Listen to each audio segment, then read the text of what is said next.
built off like a lot of what Lockie's doing and his experience, and even work with the people here. Knowing them quite well now. Do some real world things. You might see me. My favorite one's it's like a slasher, so it's like a big lawnmower that you put on a bobcat. You can tilt it up. You can throw things into it. So imagine throwing things into a giant lawnmower blade. I'd watch that. This podcast is brought to you by Cash App. With tools for saving and spending, it's the best place for episode. So obviously, you started doing Fortnite, and that's where things kind of went crazy. That was the big yes. So how did you go from? I assume when you started Fortnite, it was already out, obviously, and it kind of already had its own scene. Yeah. How did you kind of see it and be like, I think I can do this differently? And then how did that translate to you becoming the #1? Yeah, Fortnite so guy? I mean, I think when it came out, it had 1 million subs. So I definitely wasn't like starting from You were scratch pretty or big, anything. pretty well I was doing established. like 150K, like a video or something. I started when it first came out, so before anyone was really making videos on it. I was like first I week, was first there. month? I wasn't the first, but I was within the first week or two of that. Wow. Okay. I was sort of at least playing it. But then I was having big issues with my eyes, which I still do to this day. But so I stopped kind of gaming for a little bit. I don't know. So I left it for like 3 or 4 months.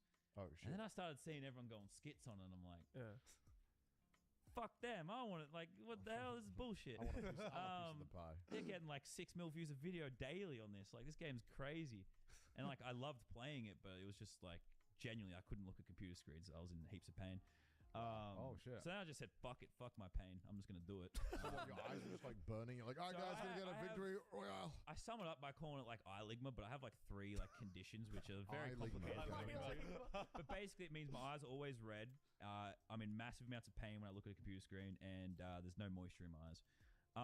So it was just I picked the worst profession in the world to. Yeah, Right, to look at a right. fucking screen. But I was 20 hours like, a day. damn, it was do or die. I'm like, I just. That's the most Aussie solution I've ever heard in my life. Just like, fuck it, mate. Genuinely, I was like, look how big this is. I genuinely love playing the game. I love when I can make videos on it. I just want to do it. I'm just going to have to toughen the fuck up and do it. I don't know. Any other person would have been like, maybe I should just do other content. Yeah. Yeah, I tried to do like vlogs for a little bit again. didn't work. I just struggled so much with like organizing shit to do. I just lived in my coastal town. I'm like, what the hell am I going to do every day? Yeah. Like it was like Logan Paul was popping off, and I'm like, Yeah. how do they come up with shit to do every day? I don't understand. Producers.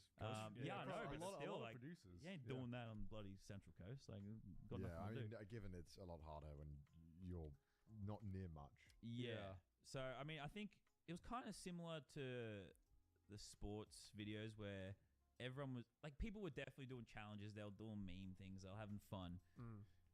But I was just so shit at the game, and I still am, that I just think I probably had a slightly different way of seeing things. Like, it goes back to that. Like, even if other people doing challenges, I just did them a little differently. Like, I did it slightly differently. And I'd done so many different games. Give any examples of some stuff you did. Oh, God. What was like I made the so one? many fucking Fortnite videos. So the first one that was like the big viral one was the first ever Fortnite event. I tried to stop it, and that was. It sounds simple now because so many other people did it, like Right. later on. But everyone else went. They just watched the first Fortnite event. Right. One of my I think it was Toasted had the idea. We were sitting in Discord. He's like, "What if we stop it?" And I was like, that sounds like a fucking mad idea. Stop it how? We practiced and so we tried. We didn't succeed, but Yeah. we tried. Okay. What was the strategy? So we just built a box around the rocket ship. I don't know if you ever played Fortnite or saw that event or whatever it was, but it was like a massive. That was peak Fortnite. That was like Ninja playing with Drake era. Right. And it was a rocket ship just going in the sky. So we're like, let's build around it. Wait. So how did this event work? Like, there's just a rocket Oh, ship. so just in the game, at random one point, there was like they added this rocket ship to the game, and then like a few weeks later, it just took off. Right. And it was like a countdown. It was like the first ever like worldwide in-game event that everyone was participating in at the Right. same So time. everyone shared the same space? Or like, how So did you then- everyone, if you loaded into a game, was seeing the thing at the exact same time. But everyone was in different games. Oh, But it was just happening at the same time. So you do different things where you'd like have to time exactly when you join the lobby. Some people were like the game's ending as it was happening. Some people got eliminated, had to spectate it happening. But yeah, we loaded up like practicing. We practiced a couple times. Watch build Like it. how quickly we could build it. And then we built around it and it just took off straight through it. But it was bang a thumbnail. And people just loved the energy of like sitting there just doing some dumb shit. Like everyone else just wanted to watch it. We were the only one that did anything different for that event. Would you say that's kind of like your content brand, just taking a game and just being like, let's just do some fucking dumb shit? Well, do you some, got like, it when you're not challenges? good at them. You got to like, you know, do weird shit. Yeah. Like my favorite Fortnite video is the one where I won without moving. And that's just the same energy. It's like everyone tries to get like 30 bombs, get 30 kills. I'm like, Did you win without moving? I did win. I mean, look, I won without moving, but it's because I stream sniped my friend who was in the same office without him knowing, and he was like a psychopath at the game. And I still got like 1 in a million, all the perfect circles, all that. Right. But I was sitting in a tree. I landed straight in the tree, sat there all game. Just got all the perfect circles, like 1 in a million. He just deleted the whole lobby. Had no idea I was in the game. Yeah. Looking for the last player. He's like, "Where is this dude?" It's me. I'm in the tree. So then I ran into his office, kicked him out of the game, and I got the victory round. So that was like, you know, I tried for a week to get it, like just without stream Oh my sniping him. God. Yeah, But then yeah. I was like, fuck, I want to finish this video. I have to figure out how can you actually do this and think outside the box. Right. And actually, I'd spent like 3 months prior to that trying to win completely AFK. I had someone literally, I paid someone to just film the screen as they just load into the game and just don't touch anything. Just to see if you can win completely AFK. So it was Right. kind of like And an it wasn't evolving possible. idea. It wasn't possible. Like it Was technically it is, close but at any point? Like, was there any? I think we like, got a couple top threes and stuff AFK. But the circles would never go to where the AFK players would drop. Right. Right. So it's just, you'd have to be so obscenely. Lucky. The odds just weren't in our Yeah. favor. We've played like 2,000 games or something. Oh my Jesus. God. At one point, we're running like 3 accounts. Or something. Oh my But yeah, no, it was just like, you know, I'm shit, so I can't do what some of these other people are doing. I got to do what I got to do what's Yeah. organic to me. That makes sense. Yeah, well, I mean, you're using that to your strength, right? And I feel that's like something that it seems like something that anyone can do, but just like it's the difference between being like, oh yeah, I could do some dumb stuff because I don't have the skills to actually like play the game normally, and then there's the difference of actually committing to doing it, right? Yeah, and I think that's like the massive Got to difference. sit there for a week filming something, you know. But that's Yeah. another thing. Everyone else, not everyone else, like that's like a very general statement, but maybe like some of the people that I knew or I was watching or something, like everyone was so obsessed with like the daily Fortnite upload. Yeah, And I was for a bit. I would try and stick to it, but I was definitely like, if this video needs an extra couple days, I'm gonna give it to it. Yeah, yeah, for sure. yeah. Well, Well, I've heard that a meme now is a meme that's crept up is your upload schedule. oh yeah, now no, that's, it's dog shit. Yeah. Um, What's is that to do with your eye? Ligma, Actually, or, in some ways, because I edited, like I got help on like a couple videos, maybe like Right. 10 or 15 right. videos throughout the years. But otherwise, I edited every single video I ever uploaded. What? wait, do you still do that? If it's on my main channel, mostly. Like I get some, it's like nowadays, if it's on the main channel, someone will like do one of the run throughs. I'll add some like extra things here or Right. there. But I'm still doing the rough cut organizing. I'm still doing the final cuts. Oh And my sometimes God. I'm still doing the whole thing. Well, that's definitely not helping your eye leak. No, well, so that's it, right? So Oh my like, God. I think Wait, it's right. you're this big and you still like edit your own videos? Yeah, I know. Like, I'm trying. I'm trialing people. I'm trying to get out of this. It's like, it is like a mental illness. I don't. It's like it's a bad thing. You should never do it. It's amazingly important early on to Yeah. definitely do everything yourself. Oh in yeah, my yeah, opinion. yeah. You need to learn the skills. You need to know how to edit. So when you're talking to someone who edits, You just sound like an idiot. Yeah, You- yeah, yeah. you know what they're going through to make something happen. So Right. you're not giving unreasonable demands or something like that. Yeah, I think it's very yeah. important. Is it just like is it the anxiety of handing off something that you made to someone else, or? Sometimes Because I think that's like a big issue with like that was an issue with me when I first got my editor, where it's like I was editing my own stuff for the first like 4 or 5 years of my career, and then when I finally got to that point where I'm like, fuck, I don't have the time to like make these videos and upload Yeah. them at the pace I want to. yeah. And also, like, I'm just not very good at editing in general. So it's like, and I don't Someone have the can time always to do it like better. improve on it. So I always had that anxiety of like, well, what if I give it to someone and it's not exactly to the vision that I wanted to, or like, how do I keep? I don't want to be that annoying dude to just like Oh, constantly tell my so editor, bad. like, fix this, fix this, fix this. It's so and I can fucking just do bad. it myself. Right? Like, did you have that? It looks anxiety? so fucking I feel bad. like I definitely struggle because I just no matter what, and like I don't want to say everyone sucks. Not everyone sucks, but definitely people have different styles, have different approaches. Yeah. And I think I suck at the fact that I am not very good at like giving notes and stuff. I'm like that kind of person. Like, Right. fuck it, I'll just do it myself. Like they'll send me back like a test edit. Like, fuck, I'll just finish it. Yeah. And I'm just like, because I'm like, I don't want to sit here. I get Yeah. frustrated. right. Like I said, it's me being broken in the brain. I'm a very cooked individual. Did all my own thumbnails, did all that. It's just, thumbnails I can understand because thumbnails I would argue is more important than the editing of the video itself. Sometimes, yeah, for sure. Yeah, sometimes because I mean, yeah, I still have not found someone that can edit thumbnails exactly the way I want it. Yeah, but like in terms of doing your own editing, I'm still involved in my own kind of like editing when it comes to my own videos, but in terms of like rough cut, that's a lot of work. I just do like the finishing touches, man. Yeah, Especially for someone like you who's like filming for like weeks at a Yeah. time. But that's Yeah. why I don't give it to him, because I know exactly from that like week of recording What what you I cut. want in it. Right. So Yeah, like, what are yeah. they going to go through? Like 25 hours of raw footage, or am I just going to go, okay, well, 14 hours of that was dog shit. I know you can stop recording, but I hate doing that. Yeah, Um, I hate I'd rather do like Yeah. big chunks, and I go, okay, I know this part I want in, and I'll do that. Right. Yeah, we Um, filmed a video where we kind of like just drove from like the most southern point of Japan to like the most northern point of Japan, and we had like how many hours of footage did we have for that one? Well, it was a 10-day road trip, and there was 7 cameras on at all times. Fucking hell. So it's Yeah, I like wouldn't rough cut that. yeah, and we did not give our editor any notes about what Oh, happened really? during the we trip. just dumped like How half did of they even it. go through that though? So sorry, Because he's a Bruno. madman. That's why.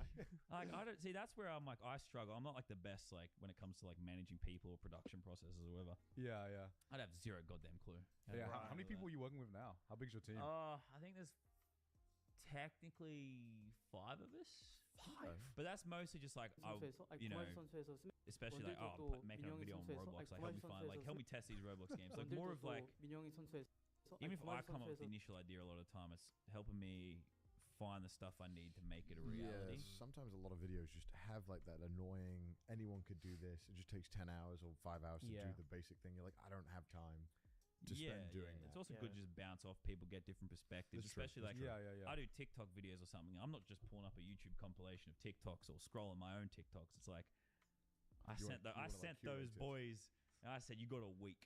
Find me the best hour of TikToks, and I'll watch the hour, and then we'll cut it down to 10 minutes. Right. Like that's like the selection process for that. Like they will literally sit there for a week and grind out and find like. That's I think I said one time in the start of one of them, like I locked them in a room and forced them to watch TikTok. And I pretty much did, except they were in their own offices.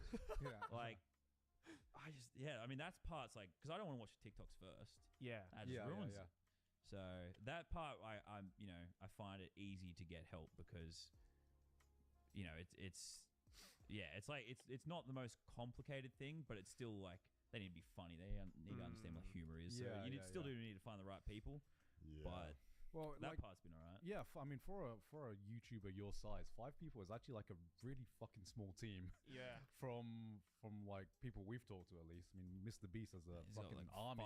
5,000 people. He has Yeah. like a village or something. Oh like. man, he's disgusting. yeah. It's- I went, in like a disgustingly good kind of way. You know what I mean? Well, But yeah, you've done a lot of videos with him. I visited Preston as well. I don't know if you know Preston, but he's got like a team of like 40 or 50 or something now. It's just people Jeez. everywhere. What's their YouTube handle? Preston YT, I think. Oh, He Preston did a lot of YT, like Minecraft stuff and like gaming stuff. 40, so- Right. What the fuck are they doing? I don't know. Yeah, I like mean, what- they pump out. They're crushing. So like they're doing I guess, something. yeah, it's got to be, Yeah, it's yeah, gotta yeah. be working. Actually, like it's the first time I heard about you actually, because I don't normally like play Fortnite, so I'm not really like in that scene. You missing out. Yeah. I mean, I don't play it as much as I should these days. But yeah, it was actually it was actually from a Mr. Beast video. It was the private jet video that That was a grind. Yeah, the hand on the private jet. yeah. Okay, so Awful experience. it was amazing, okay, but it was okay. awful. Exposing Mr. Beast right now. He What- fakes what- everything. He fakes it all. Mr. Yeah, Beast so- fakes all his videos. He like hit us with bats every now and then. Wouldn't let us go to the bathroom. No, Touch the jet he's harder. great. Yeah. So I think the concept of the video was like last to take the hand off the jet, like Yeah. You loses didn't or do too something. well, did you? Hold on, I came like 4th. Oh. Yeah, you got I was there for 20 hours. Thank you very much. I left 2 hours before the end. so what's it like filming on a Mr. Beast video that intense where it's like I've known him for a few years, right? but had never been in. I guess like I technically was in a video, but never been in a video before, and I think it made me appreciate him a lot more because I've been in videos with some people who they'll like blur the edges a little bit. They'll like force things to happen if it needs to happen for the video or something. right. Like, he is, when it comes to filming, the most authentic individual. Because, like, he wants it to happen, like, for real. Like, Right. there's no, like, there was a whole thing where he'd booked out, like, other airports with, like, other activities that we're supposed to fly to in the jet. Right. But because enough people didn't get eliminated in time for us to get, like, the Oh. clearance to go fly, we needed to get down to, like, 6 people, 7 people or something. And we didn't, like, people didn't drop off fast enough. We just had to scrap all that. Oh my Like god. that, he just like invested in all this, but he Right. never. I respected a lot because he never forced people to get eliminated. Yeah. He made Yeah, it difficult, but he was never like, one of you guys got to go. Like he Right. never Yeah. games it. He was like, if you can withstand this punishment, we'll sit here. Like we're not. We'll He didn't make like that the rig video, it so that we would have to go here, or we'd have to get to this number by this time, so the video's done by this time because we got to be done. He made sure he like booked out everything for as long as he needed to, like with tons of room. He made sure like there's no bathroom breaks. Like you're going with your hand on the plane. Right. Was it We're pissing the eating bo- with just our pissing hand on the bottle? plane.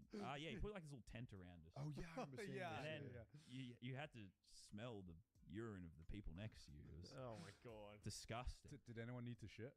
No one luckily needed to shit. Oh, God. Really have to. And I 20 guess hours? luckily enough there was no women on the shoot in that regard, because like I would feel so bad for them.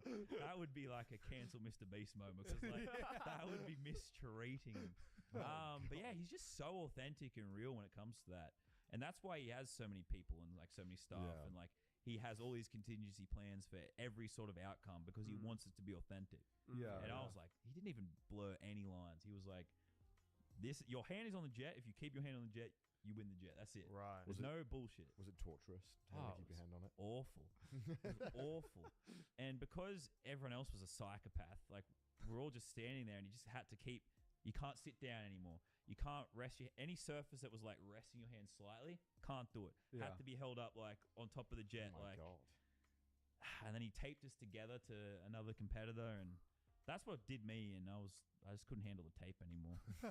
I had a bloke next to me. He was like leaning on me. I was leaning on him, and then Yeah. everyone else had their tape removed because certain people got eliminated, so they all just had no tape anymore. And I was like, just flip the coin, see if I can get rid of the tape. So Yeah. that's How what much me did he tell you prior to like the shooting? 'Cause it was like, how did he pitch it? Just like, hey, I'm doing this video with a private jet. doing this video, hands going on a jet. Do you want to be in it? It's not very complicated. Although we went to go. We went to go film it, and then I think it got cancelled. They had to move the date. Right. So we got all the way to the shooting location, had to turn around. That was fun.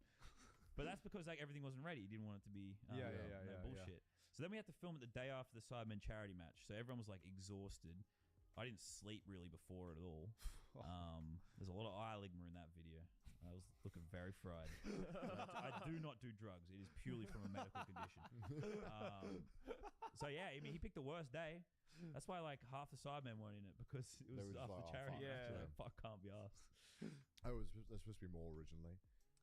Yeah. No, I think it was meant to be like, I don't know if I'm leaking shit, but Oh, right. not that it matters, I don't think. But Yeah. no, I Yeah, think originally it was meant to be like all the Sidemen were Oh, meant to be in it. shit. but Yeah, they yeah, all yeah. Just, except I think Vic was the only one. Were you in the Sidemen charity match? Yes, I was, but easy to miss me because fuck did nothing. I'm not an athletic individual. So if you guys don't know, the Chideman. Sidemen charity match is just basically they just do football game, rent out a stadium. It's actually pretty fucking cool. It was Yeah, It's- one of the best moments. It's very British, Yeah. and they play football. Walking on a pitch in front of like it was like 30,000 people or something. It's unreal. It's insane. It's such a cool concept. And I love Yeah. sport, but I'm obviously not athletic, so I got to like role play for like a day. Which position did you play? Kind of. I think I was midfield for most of it. Played. You didn't I get think, to I was left back at one point against Speed. Oh god. Oh my god. He was doing some weird things, saying some weird shit. Bullshit. She's a weirdo. Nice guy though. Actually, really nice. Surprised me. You any good at Um, footy? No. I was I run like a penguin. So I Right. was just like running like such a goofy dumbass like the whole time. Watching the clips back later, I'm like, I did not need to see that. You don't.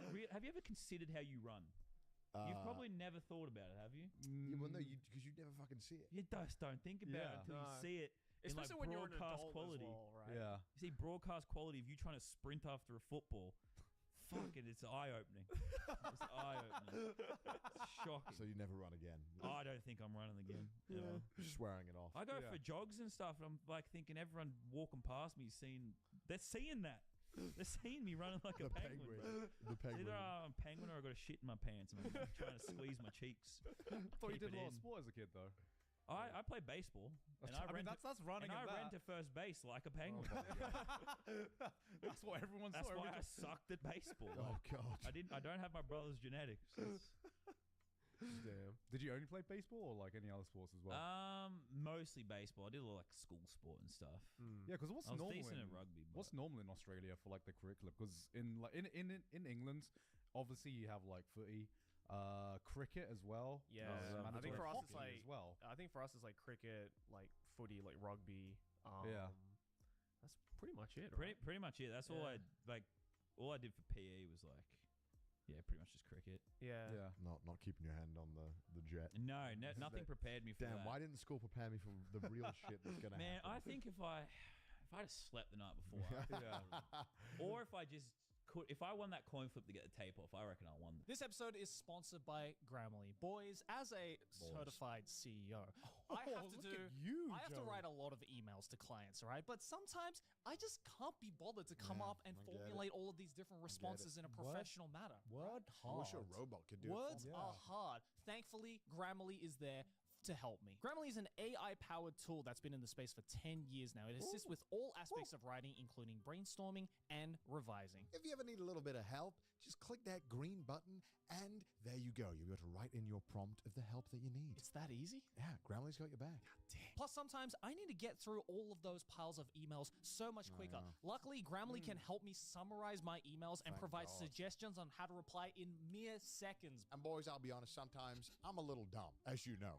Yeah, I we need know. somebody to help me write English good. And Grammarly got my back. And best of all, guys, Grammarly is free to try out, guys. Free. Sign up for an account at grammarly.com/trashtaste06 if you want to get access to extra features and get 20% off Grammarly Premium. 20% off? 20% off? Pretty good deal. Damn, that's a deal. Go down the link in the description below, and thank you to Grammarly for sponsoring today's episode. This episode is sponsored by Boxu. Boxu delivers the experience of tasting authentic Japanese snacks, candies, and teas sourced directly from century-old small family businesses right to your door. Their mission is to empower Japan's traditional snack makers by sharing their authentic food and stories with the world. Go on, what do you got there? Is that the new Boxu for this It month? is the new Boxu, Joey. Look at all these delicious snacks, guys. Look at It's so all of well that. packed. The moment you opened it, it all fell out. This month is, of course, the Fireworks Festival box, because right now there's a lot of summer festivals happening in Japan. So why not experience a little bit of that summer culture right in the comfort of your own home? The first box you'll receive is called the Seasons of Japan, kind of like the greatest hits. And following that, gone. Every month, Boxu has a different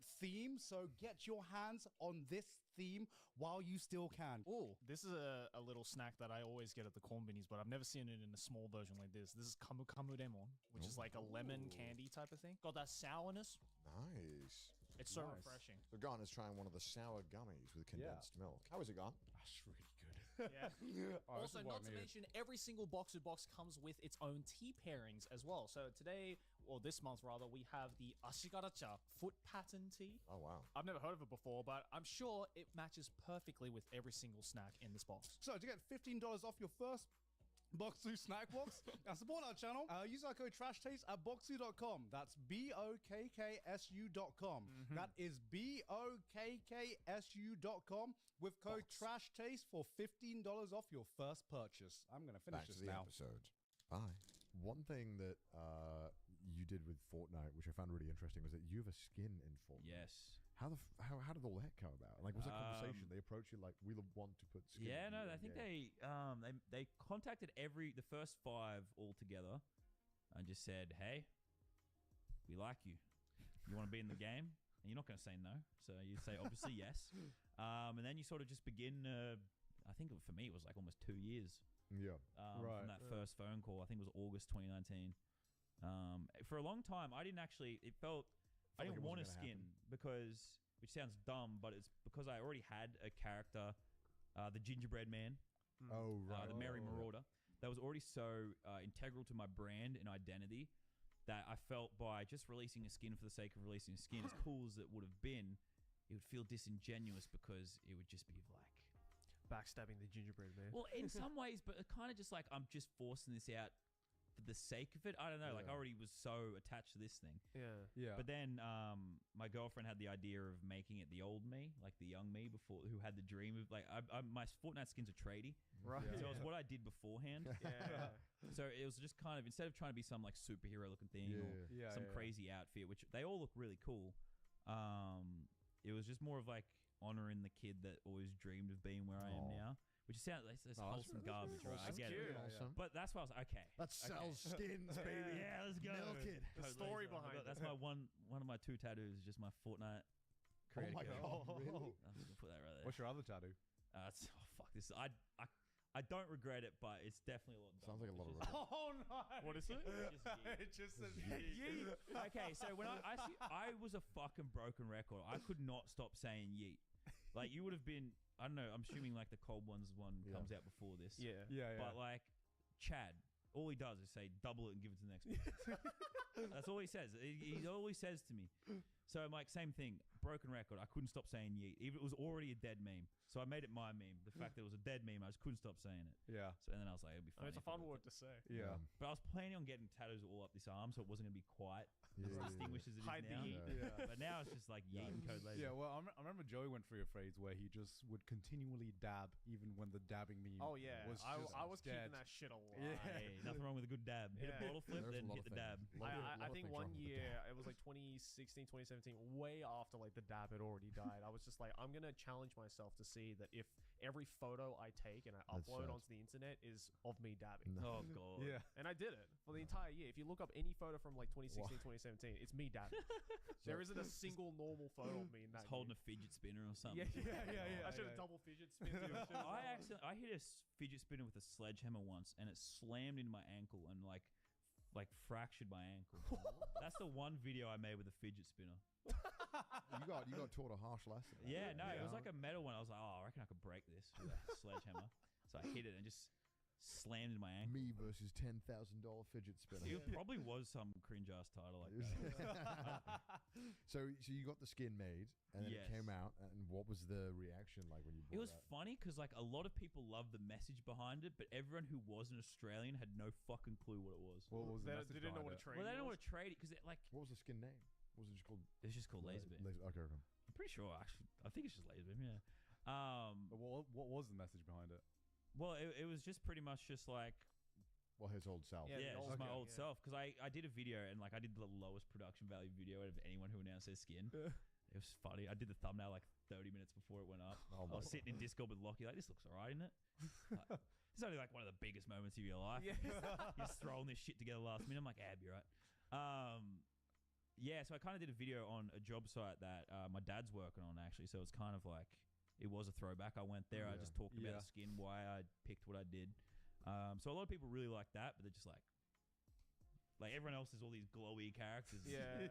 And look, the skin did well, so I'm like people still supported this. That's we love that, but Yeah, no, yeah. everyone really responded well to the message behind it. And, Definitely. and also another big thing for Fortnite creators that I don't think I've seen any other game do is the tattoo you have. It's that and Roblox. Yeah. Oh, for Roblox has a that's it, star yeah. code, which is also you can use code laser. Oh my god. But that doesn't do as well because like kids have to steal their parents' credit cards for that. Yeah. So, which Yeah. you should not do unless you are using code So, laser. Do you want to explain what the creator code is for people who might not It's have known what it was? And One why of it was a the big most deal? amazing, brilliant things, and I will forever be grateful to Epic Games for it because it basically allowed it so you had another way to support people making content. Mm. So they made it so that if when you're buying skins, you could enter a code, and the person whose code it would get 5% of the purchase. Right. So it just gave. That's a lot. There was so many people who had like just different forms of content, map builders, Yep. like Instagram pages, things that didn't necessarily generate lots of ad revenue or something like that. Yeah, or- yeah. For me, early on when I was getting really bad ad rates with Fortnite, Yeah. I was still making decent money because the views were so crazy. Yeah. But like, it was massive for me. Like, Yeah, it was yeah. such a massive thing for me. It gave so much more security where like ads were inconsistent. Right. And that's just for me. But like 5% of a skins, especially if you're getting a 10 was- million view it- video. That's yeah. that it is was big. it was good. It was good, and I think it just made it like so it was viable for so many more creators to actually make content full time Yeah. or Yeah. be around the game full time. And obviously, it was a brilliant decision for them because it bred so much creator loyalty. Yeah. Yeah. Everyone And then was like, you "I see a have lot to of people do Fortnite." it now. Yeah. Well, starting to at least, I think. They're still doing it now. Yeah, no, they still do it now. Although the codes do expire every 14 days, which was Oh. brilliant from them because even I forget to put my own code in when I buy skins. Oh, so you have to. You have to re-enter it every 14 days, Oh, which is okay. fine because I I guess thought the you- idea is they want people to do different codes, Yeah, but I thought you would have had to have done it for every purchase anyway. I No. didn't know you could just No, do one because and done. the thing is like a lot of people on Fortnite were on console and they're You do lazy. not want to type. Yeah, Right. no, yeah. they're yeah, lazy. yeah. So when I changed, my code was originally Laserbeam, and then I changed it to Laser, and like usage of my code went up like 50-60%. No. Just because people are shorter. fucking lazy. Yeah. And I get it. I'm with them. That's crazy that it's that big of a difference there. By just Yeah, I can't adding remember the 4 exact characters. number, but it was definitely like significant increase. Oh Jeez. wow. Fuck. Yeah, we talked to Lachlan a bit about the economy of Roblox because I know basically nothing. The stock exchange. the of stock Roblox. exchange. Roblox is fucking mad. Yeah. Yeah, is and how weird. they would people would I guess make a fucking sweatshop or something, except the kids would make maps. What? I guess what is that about? I did not get the full picture. Can you explain to me what the economy of Roblox is? Of Roblox is? Yeah. It's an interesting thing because I only really make videos taking the piss out of the game. I will just I'll spend 10 grand and pay to win and just I don't want to say bully kids because they can always leave the game. So they're kind of they're choosing to get they're choosing to get destroyed. Yeah. But yeah, all these Roblox games, not all of them, but a lot of them are pay to win. Right. How so? Well, okay, so I mean, one of my favorite ones is there's this game it's like slap battles. Yeah. And you're meant to slowly grind. The more people you slap, the more points you get. You get a better hand to slap people with. It's like playing with Lego. It's funny. Yeah. But then you can just go in and spend $20 and buy a god hand, and you're unkillable.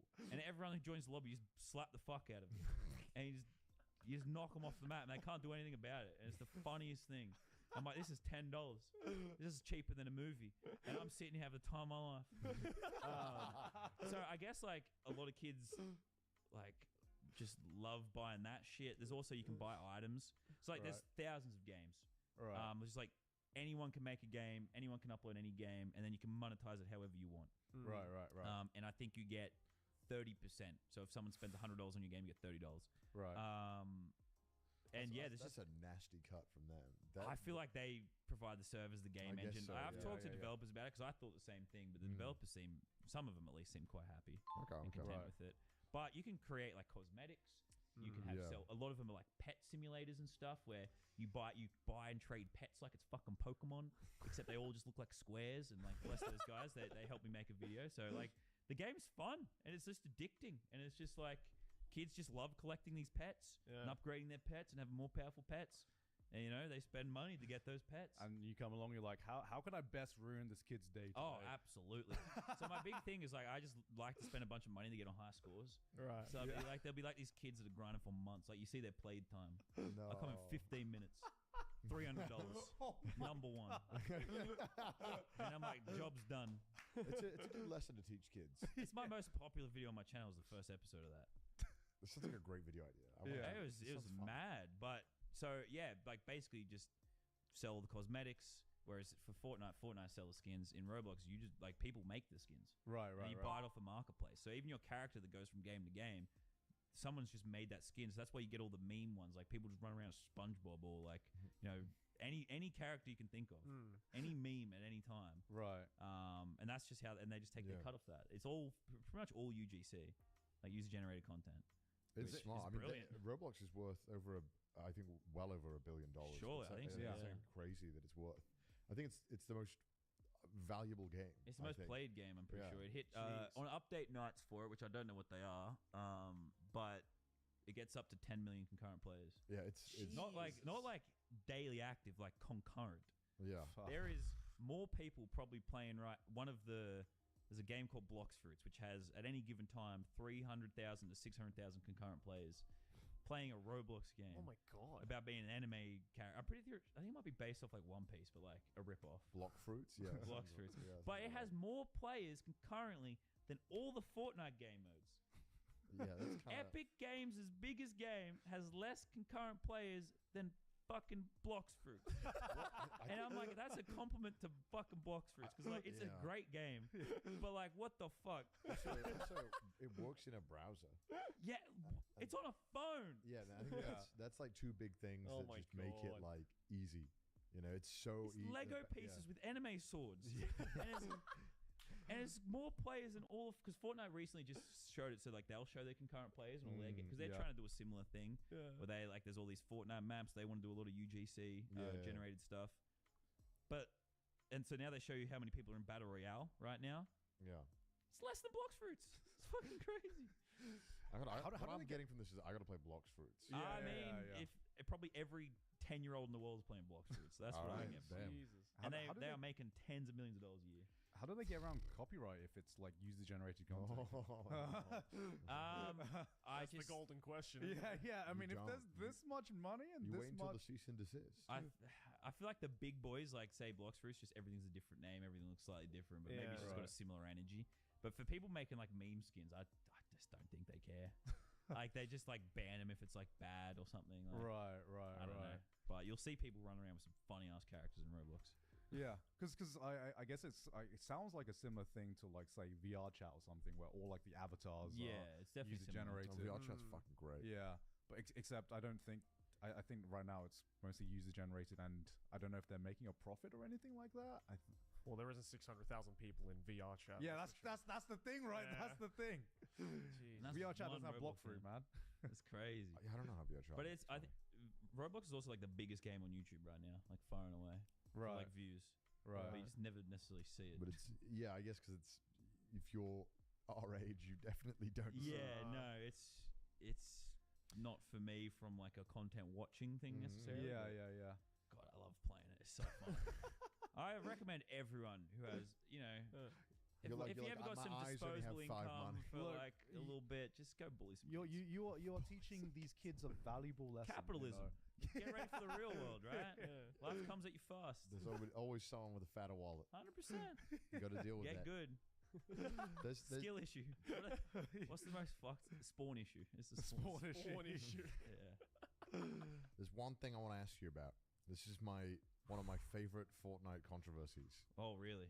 Yeah. Okay, Well, it's not really about Fortnite, but there was I mean, you probably know all about this. There was this. I know you guys might not know about this. There was Okay. this kid who was in the FaZe clan called Jarvis. Oh. I don't know about this. And so Okay. what he did was he had the, Yes. because content was running a little dry. Mm. He had the big brain idea of what if I made a video where I downloaded an aimbot and showed off an aimbot in like normal, like Oh, I like have I've heard of heard this. about Yeah, this. It I was don't like know where. it was like a cultural moment. It wasn't just a Fortnite moment. it was huge. 'Cause cheating was rampant, but he went into like a normal non-ranked game, I think, and just showed off what it was like and what these cheaters were using. Right. Yeah. And then he got a lifetime ban from Fortnite. Permanent ban. Oh, yes, ban. I have heard of this. And Yeah, he yeah. made he was also like what, like 17? or Yeah, he was Yeah, young. yeah. He was and young. he made a video like crying, and it was very. And a lot of people felt like it It was became the unjust. biggest meme. Yeah. Yeah, I What do mean, you think about that? I just want to hear your take on it. fuck a moron for hacking. Like, Yeah, it's an that's- obvious thing. You don't mess with that at all. But like you said, he's young. He was young, so Yeah. it was such a weird case. It was like obviously you're a fucking idiot, but yeah.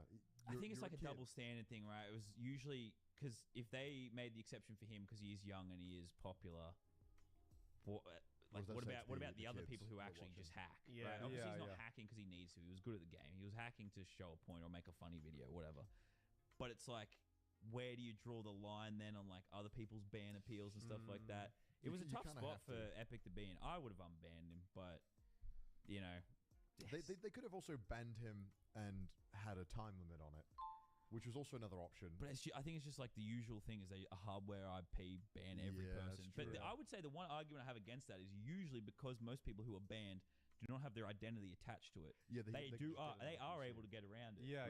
But he was like, it's not just like he couldn't make Fortnite videos anymore because Yeah, if his living he would was get gone. sued. Yeah. Like, Yeah. even if he like made the video and like didn't show the character name or made a new account every time he Yeah. made a video, he would get sued. Yeah. Like so he had absolutely no choice.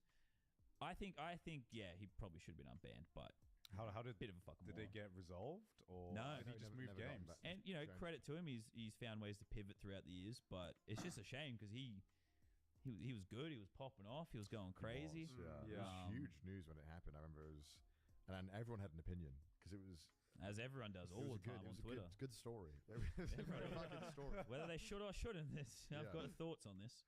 Yeah, I mean, like I think I saw this on a clip like somewhere on some person like explaining it, and I mean, it seemed like he was very sorry about it, but Oh, I think he was he made many videos. being Yeah. very he was sorry about very, it. very sorry about it. But I don't know, it was a fucking dumb thing to do. Yeah, I mean, it's kind of like, I guess in my field, like it would be like, hey, there's this website that you can do to watch anime like illegally. By the way, I'm just showing it off. Not because I promote it, but Yeah. here, let me Look just how show bad it off. they are. Yeah. Look Let how me just bad show these it off. illegal watches are. Yeah, let me just show it off to all my viewer These could've base. gone. Yeah, You know what I Yeah. mean? Like that's like no different to just like putting a mountain of cocaine on a table and being like, "You see this? This is bad. This Don't is do definitely. this." Meanwhile, you're just racking it up on Yeah, camera. It's yeah. like, don't. This is bad. I'm going to show Yeah. you how bad it is. Yeah, I'm gonna show you So the bad. effects of this and how bad it is right now. Drugs are bad, Yeah. kids. Drugs is terrible. It's like, officer, Your Honor, I was just trying to show setting an the kids. example. I was like, this, just added Yeah, to like yeah. reason like 50 of why I was glad I got into YouTubing after the age of 18.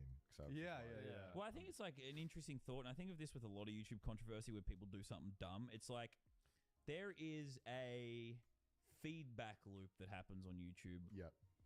and like say, I use Logan Paul's example. They're not comparable situations, but I would say large amounts of the time you're making content, you get a positive response. You go a little bit more extreme with that content, or you do something more outlandish, you go a little bit more wild with it. Yeah. More of a positive response. The more Yeah. extreme the video, the more extreme the emotions you're Yep. engaging, the more Yep. extreme the views response.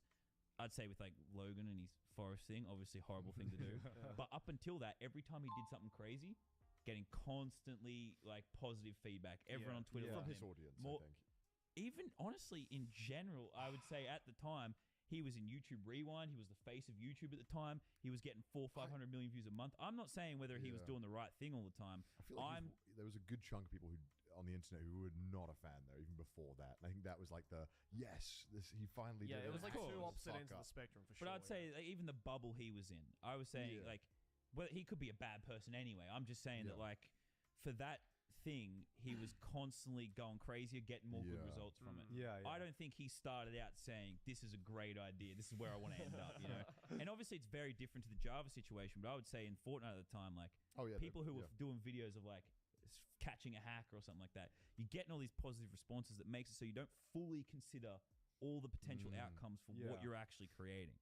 Especially like it's always interesting to see when a video gets posted or when your own kind of content and your own kind of character gets judged to an audience that's outside of your established audience Yes, as well. yeah. Because sometimes you don't, sometimes you get kind of a reality check, especially with someone like Logan Paul, or someone on that size, where you get the feedback that you don't normally expect. Yeah. And you get And it can be healthy, obviously. Like Yeah, yeah, you yeah. know. Yeah, there was also another video that came out not too long ago that was kind of similar, but I guess very different in delivery and purpose.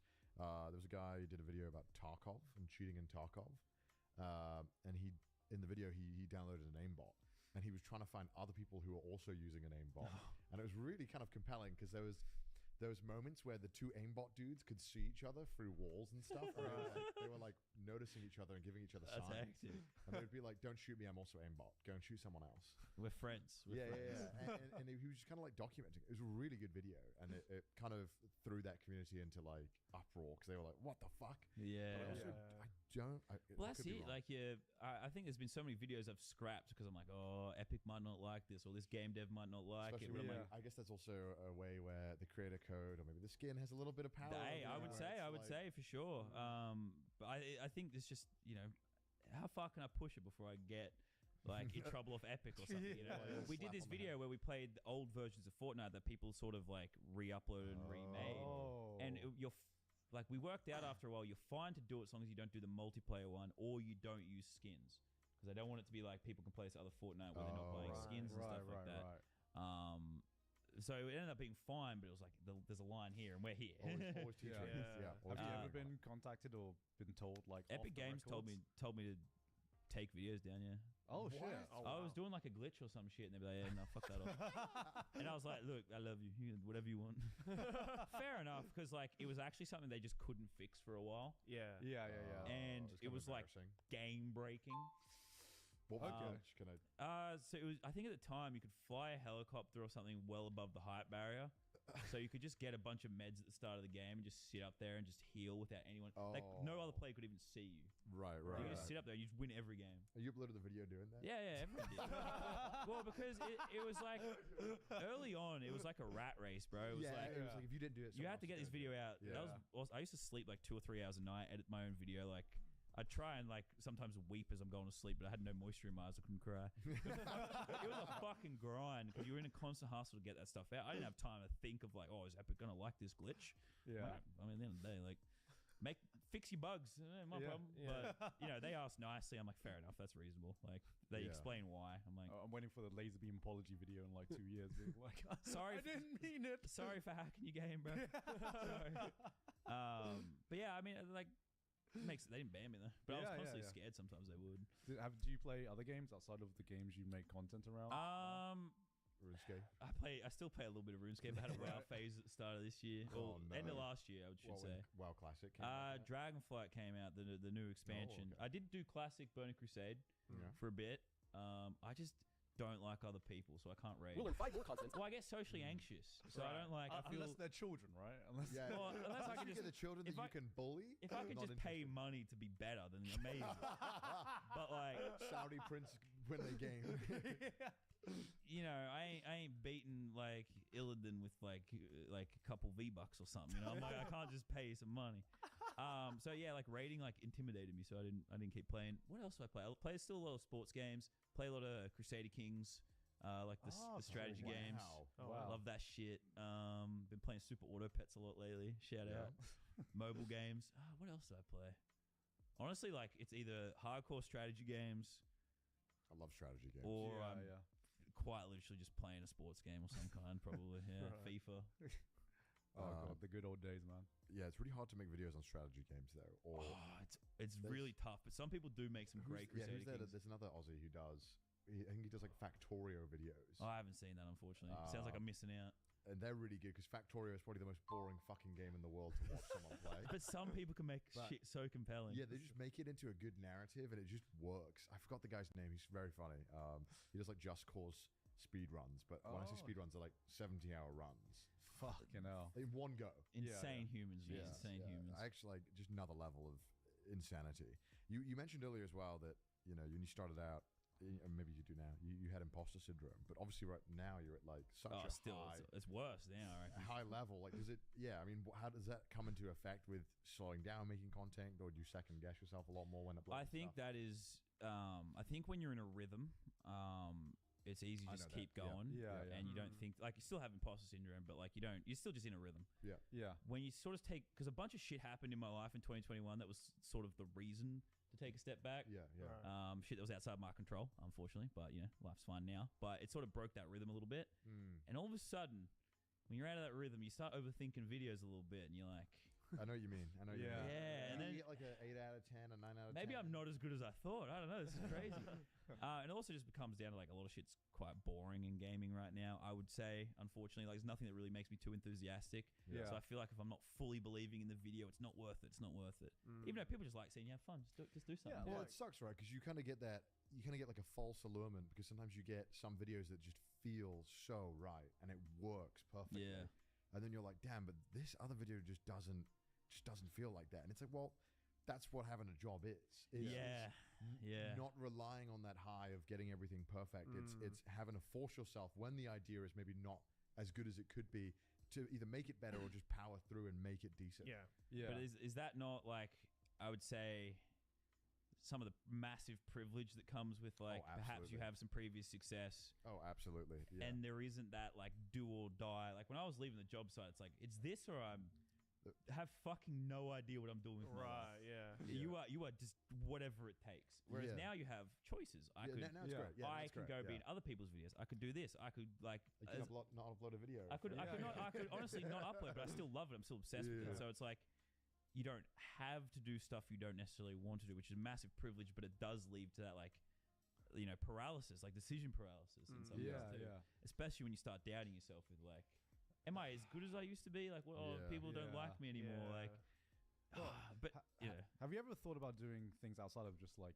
gaming videos? Like because obviously you do like a lot of challenges with games right now, Yeah, but you could do definitely have like the more. resources to do like wild and wacky Yeah, challenges. like you can in do real like some life. like wild like IRL stuff. Well, 'cause Yeah, that's yeah, what like my ignorance, unfortunately, coming into this. Like, I knew a lot of you guys from like I was saying to Alex, I'm like, oh, they're the anime guys, right?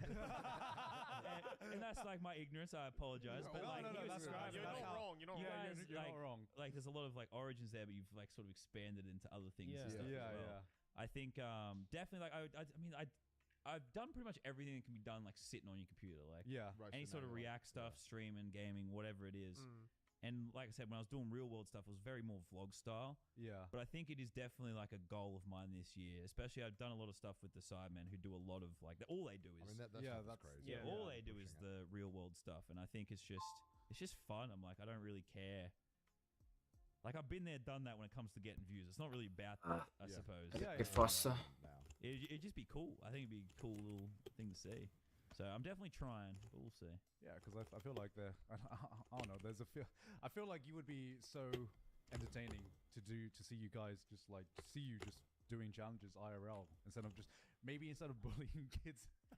It's funny though. Bully kids. It's IRL. got- Yeah, bully kids IRL. IRL. Bully kids IRL. Oh, I had an idea. So I had an idea. I'm not going to do it though. It was a YouTube short because I didn't know how to thumbnail and title it. But it's like someone kills me in Fortnite, I show up at their house. I go, hey, you want to fucking go? And statistically, they're probably like 15. Yeah. So I could probably like, let's box a match. Slap No, because the That whole would idea be was an like challenge them amazing to a short. fight IRL. 'Cause Right. They beat me in Fortnite. I'm dog shit at Fortnite, but I'm like, fight me IRL. There's also a chance I show up as a big bikey or something like Yeah, that. yeah. Kills me. Which would be equally entertaining. Nah, not for me. Not for me though. Do you think you're gonna be a good dad? Oh, I'm an amazing uncle, so I think I'll be a great dad. Because they're on You're my gonna team. teach him hard lessons right away. I think out of the gate. I don't know, because like I think I'll spoil them. They'll be the ones bullying the other kids. Yeah, you just teach them like this is how you. Are you I the gave kind of my- dad where if in your kid Roblox. sucked at the video game, you're like, no, we can't have this. Yeah. We gotta fucking pay to win right now. Oh Get my credit yeah, card no. right So now. I have my nephew as part of my most recent Roblox video I did. I gave him $10,000 worth of Robux. He's 10, by the way. Oh, I don't know if. Okay, I'm not allowed to say. I'm allowed to say this because his dad might get mad at me, but anyway, it's funny. He spent it all within a day. Because he just didn't know what the fuck. He had no concept of what it was actually What like worth. money? What? Well, because in Roblox, Fine. like some guy just convinces you to buy some item that's actually worth like 50 Robux for like 50,000 or some shit. Yeah. And I think he might have just wasted on one or two games or something. And yeah, it was gone in the day. So I'd probably do that. I'd probably just be. That's insane. I can't help it. They're just Do like. you feel like you want to give him 100 now and see how long it takes? Yeah, You're like- it was kind of funny because it was for the video, so I don't really care. Yeah. But Yeah, like, like, that's obviously, a he got tax a little bit write-off. of trouble. He was supposed to share it with his sister, but he didn't. Oh. Yeah, that's the main thing he got in trouble with. I'm sure he's got another 10k, right?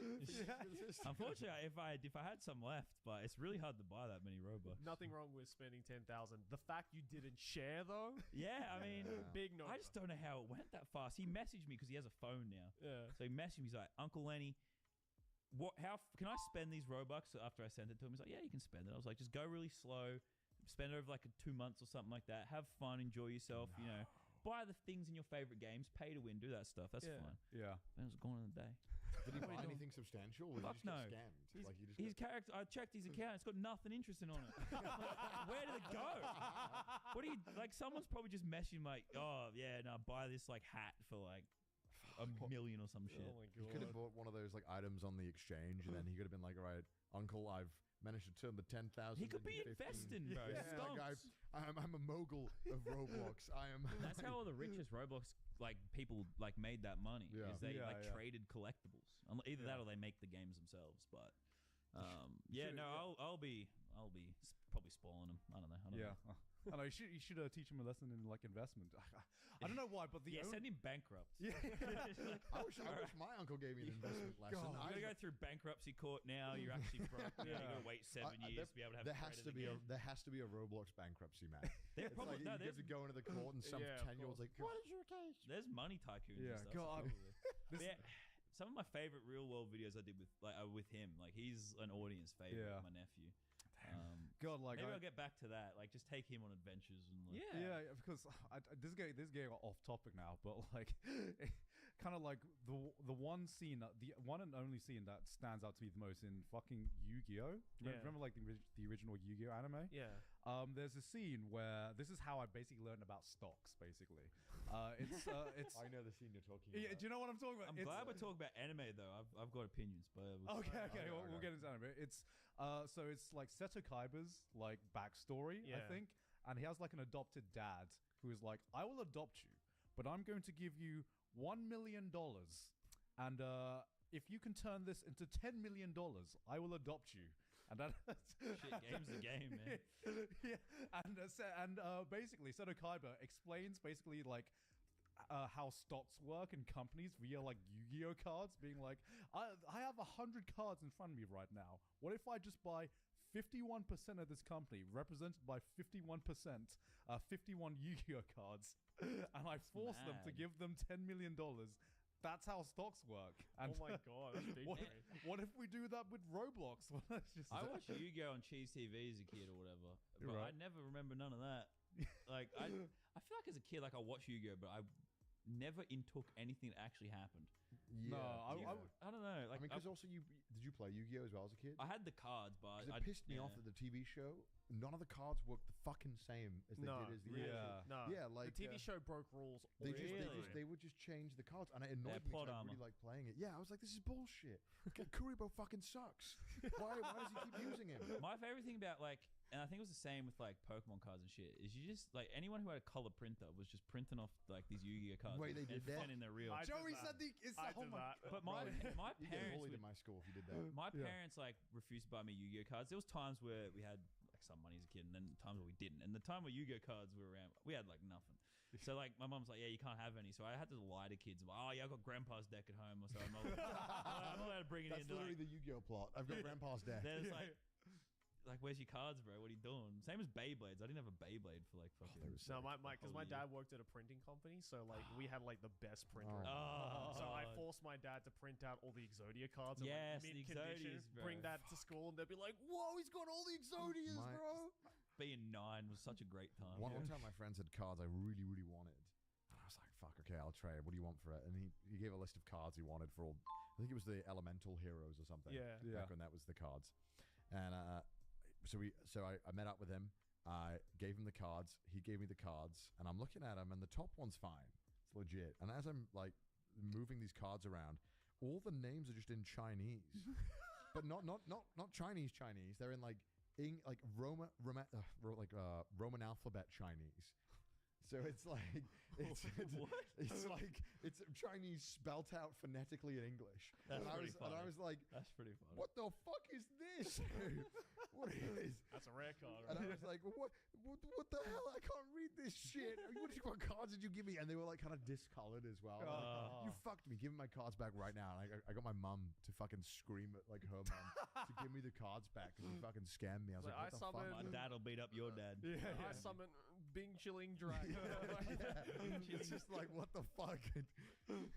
Did you go through a Pokemon card phase or anything like that? I definitely have Pokemon cards. I never like played the card games themselves though.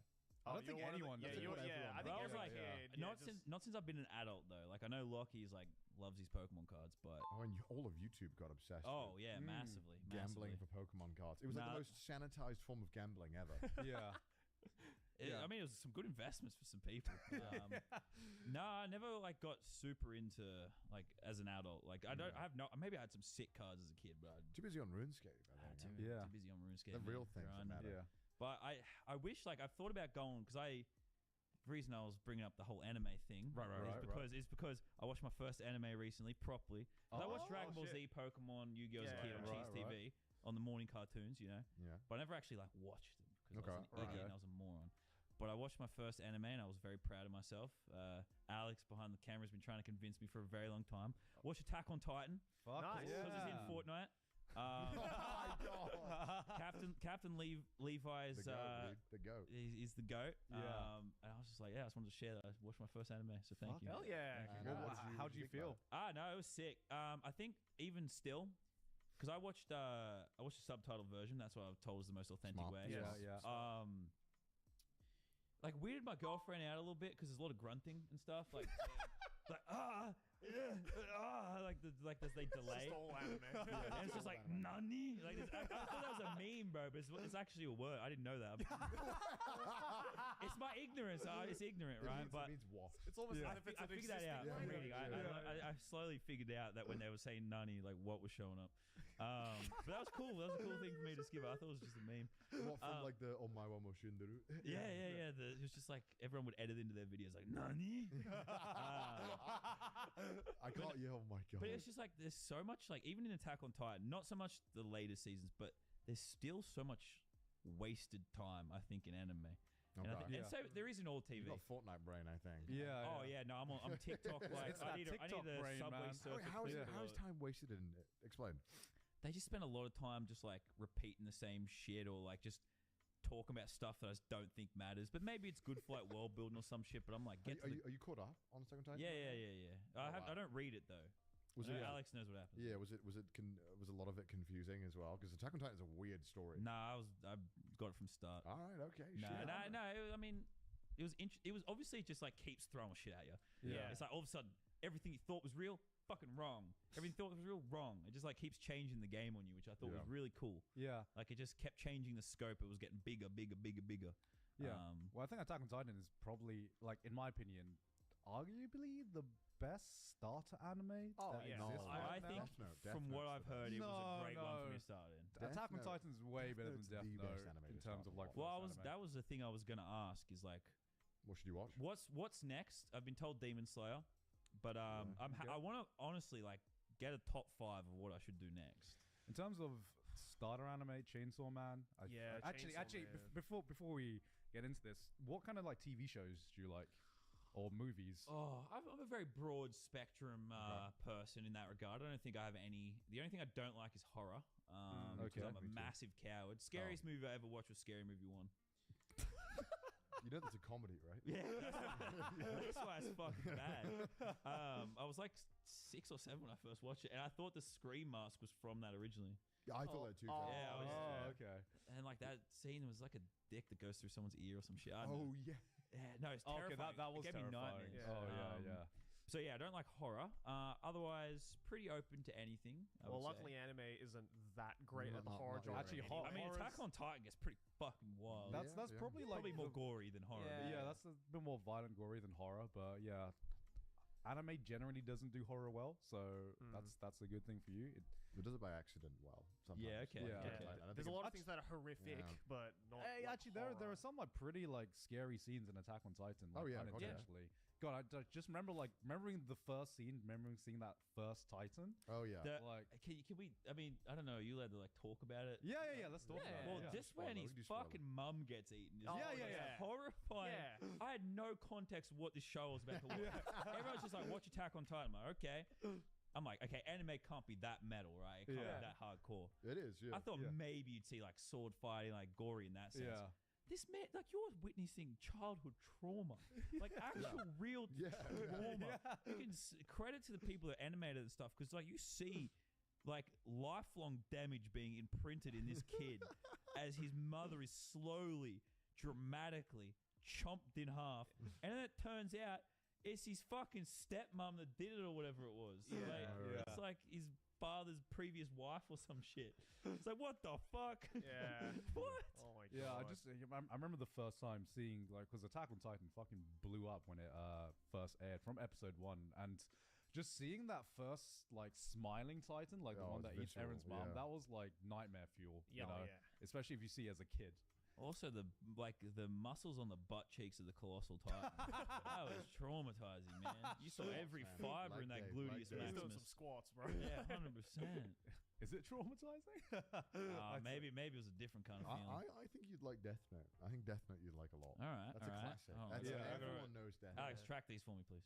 Yeah. Just remind me later. Death Note. I feel Death Note is like not. I wouldn't say it's like the best gateway anime because unlike Attack on Titan, that's like especially season 1 where it's like very easy to understand, very easy to get into because there's a lot of like high intense action that anyone can get into. Death and Note's really all easy to that. understand, man. Well, Death Note is a lot That's more just like they write in there and it's like literally mean the someone's whole gonna plot die, is, right? yeah. it's a lot more like mental and like psychological battles rather than great. like actual physical fights, which I think is like No, I think Death Note is great. like the most physical they get in Death Note is when Elle and Light play tennis. yeah. Like I still think it's a good starter anime. Death Okay. Note. it is, but it's a different flavor. Yeah. Right, like I feel it's a different side of anime that Okay. it very much exists and it's still great. What but are like, it's your- not like Attack on Titan? Well, off the top of your head, what are some of your favorite movies? Oh, Monty Python, Holy Grail. Good choice. Banger. Free Guy because I'm in it. I don't know. Like, see, I consume so much stuff, but like, fuck if I everywhere, everything all at once. Banger. That was a great that's movie. such a good Banger. movie. I had no idea what that movie was before I saw it. Like, Yeah. we went to like some early screening thing for it. Blew me away. Yeah, I don't know. I don't know if I have like any sort of genre or any type of thing that like I'm very like average ass human being in that regard, where I just Right. You'd love Death Note. Fullmetal Okay. Alchemist Brotherhood. It's pretty good. 'Cause It's very anime. I think the first anime I heard of that like I knew people were watching years ago was Full Metal Alchemist. I think. That's Yeah. like I think it's been rated by anime fans like the best anime of all Okay. time. Yeah, Just- it's I'm like the not go-to. watching something that's got more than like 100 episodes or so. Like, So if they it's got like one of those like 7? Naruto, no, is it One Piece has got like 1,000 episodes? Yeah, One Piece Yeah. got Fuck 1,000 that. episodes. Not doing that. Yeah. That's Well, that's I a big think commitment. Fullmetal Alchemist Brothers 70. 70. That's doable. That's doable. Yeah. That's fun. Yeah, I say Chainsaw Man would be Chainsaw pretty Man's good if you good, liked 12. Attack on Titan because that's Okay. only 12 episodes. yeah. That's Very that's well Oh, done. only kinda- 12. Yeah, Very because very horny, new. though. Yeah. Horny? It's very horny. A lot of anime Fuck is no. very horny. There's already so much grunting. How much more horny can it get? Oh, you haven't seen the half. Of it. Bro, I'm gonna be real. Like, my girlfriend thought I was watching something. Like, she was like walking in, like, "What is happening? You're in the living room, bro. The windows are There open." was an anime that was like a guy who just reviewed brothels in another universe. That was like an anime. Oh, what's that Yeah. one called? Oh, it's just that's for called reviewers. interspecies reviewers. Yeah. Yeah. That's- Don't watch Don't that watch one that with your girlfriend in the. I was gonna say, other room. okay, what point does it go from anime to hentai? Well, what is the line? What is the line? 'Cause That's a surely very there's some like philosophical that line has question. been blurred every single because there's year. got to be Yeah. some like R18 animes that like maybe show titties or something. Every Yeah, now and then. loads. Oh, yeah. I mean, the one where they review brothels, there's literally just a sex scene Okay. in it where one of them sleep with one of the girls in the brothel. Yeah, and right. it's all there. It's fully Okay. Yeah. present.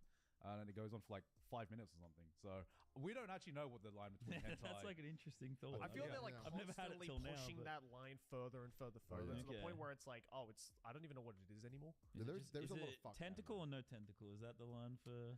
Well, see, because like there's I don't know anything. I'm ignorant Okay, with that. so, Is that okay, just so a like, 'cause meme? I there's have a no lot idea. of because there's a There's a lot lot of of anime and a tentacles. lot of hentai that uses tentacles, but like it's the difference between like how it is, I guess, utilized. Okay. Right, because Fair. it's like there's a lot of like very innocent scenes that use tentacles, but like Okay. it's the implication of it might be construed as something Yeah. sexual, but it's not adherently sexual. Because you know? that's my ignorance to unfortunately this like whole sort of like I guess communities. Like I've never really partook, so I only see Yeah. the memes. yeah, Yeah, for yeah. sure. I mean, it definitely exists. There's a lot of it. I've got some stuff to watch now. You should watch JoJo's Bizarre Adventure as well. You ever heard of that one? No. Oh, you'd probably like that. You'd like JoJo. It's like a whole world that I've just it was always one of those things I never wanted to give up to my friends. That like they always asked me to watch anime. I was like, this is one of those things where I'm putting a line in the sand. Just because like fuck you, you're asking too much. I'm not watching and no it's just like hentai. it's like a personality trait. I don't watch anime. You're like him. Personality You're like him. Have you Yeah, watched I- Arcane? I don't know what that is. My man, Don't know what the thank fuck that is. Thank What is it? Arcane. It was the League of Legends. Oh, anime that- fucking League of Legends. God. You don't like League of Legends? I never played League of Legends. Oh, I played one game of Dota and I was like, this shit's stupid. Well, yeah, I agree. Yeah.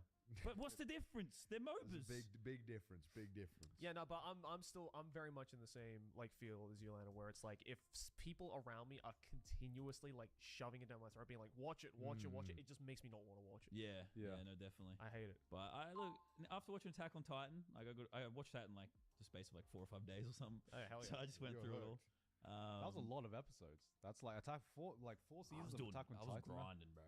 I was grinding. It was definitely within a week, man. Death Note, I guarantee you, you'll Yeah, not wanna go to I bed actually till do you finish recommend Death Note it. You for will not, like you won't go to I'm bed. excited. for like a starter anime. Chainsaw Man. If Chainsaw Man's only 12 episodes, that's an easy one. Oh yeah, you'll Like, fly by that. I think the reason why Death Note's such a good start anime is because right out of the gate, it's just fucking intense. No, Yeah. like you get It hooked hooks within you- the first 2 episodes. It's That's so always that's good. important. I Yeah, don't yeah, like yeah. shit that takes me like a whole season or something to get yeah, into. that's kind of like they'll fix the fucking TikTok. So you might have for my mentioned it in brain. there, but what's your favorite animes? Is this like a debatable topic that Fuck. like gets heated here, or like just Not really, just because we watch so many that like my favorite anime changes all the fucking time. That's depending fair. on I my like mood. that Yeah. mentality. You know, it's kind of like asking what your favorite game is, and I'm like, well, I have. You can say some of your favorites.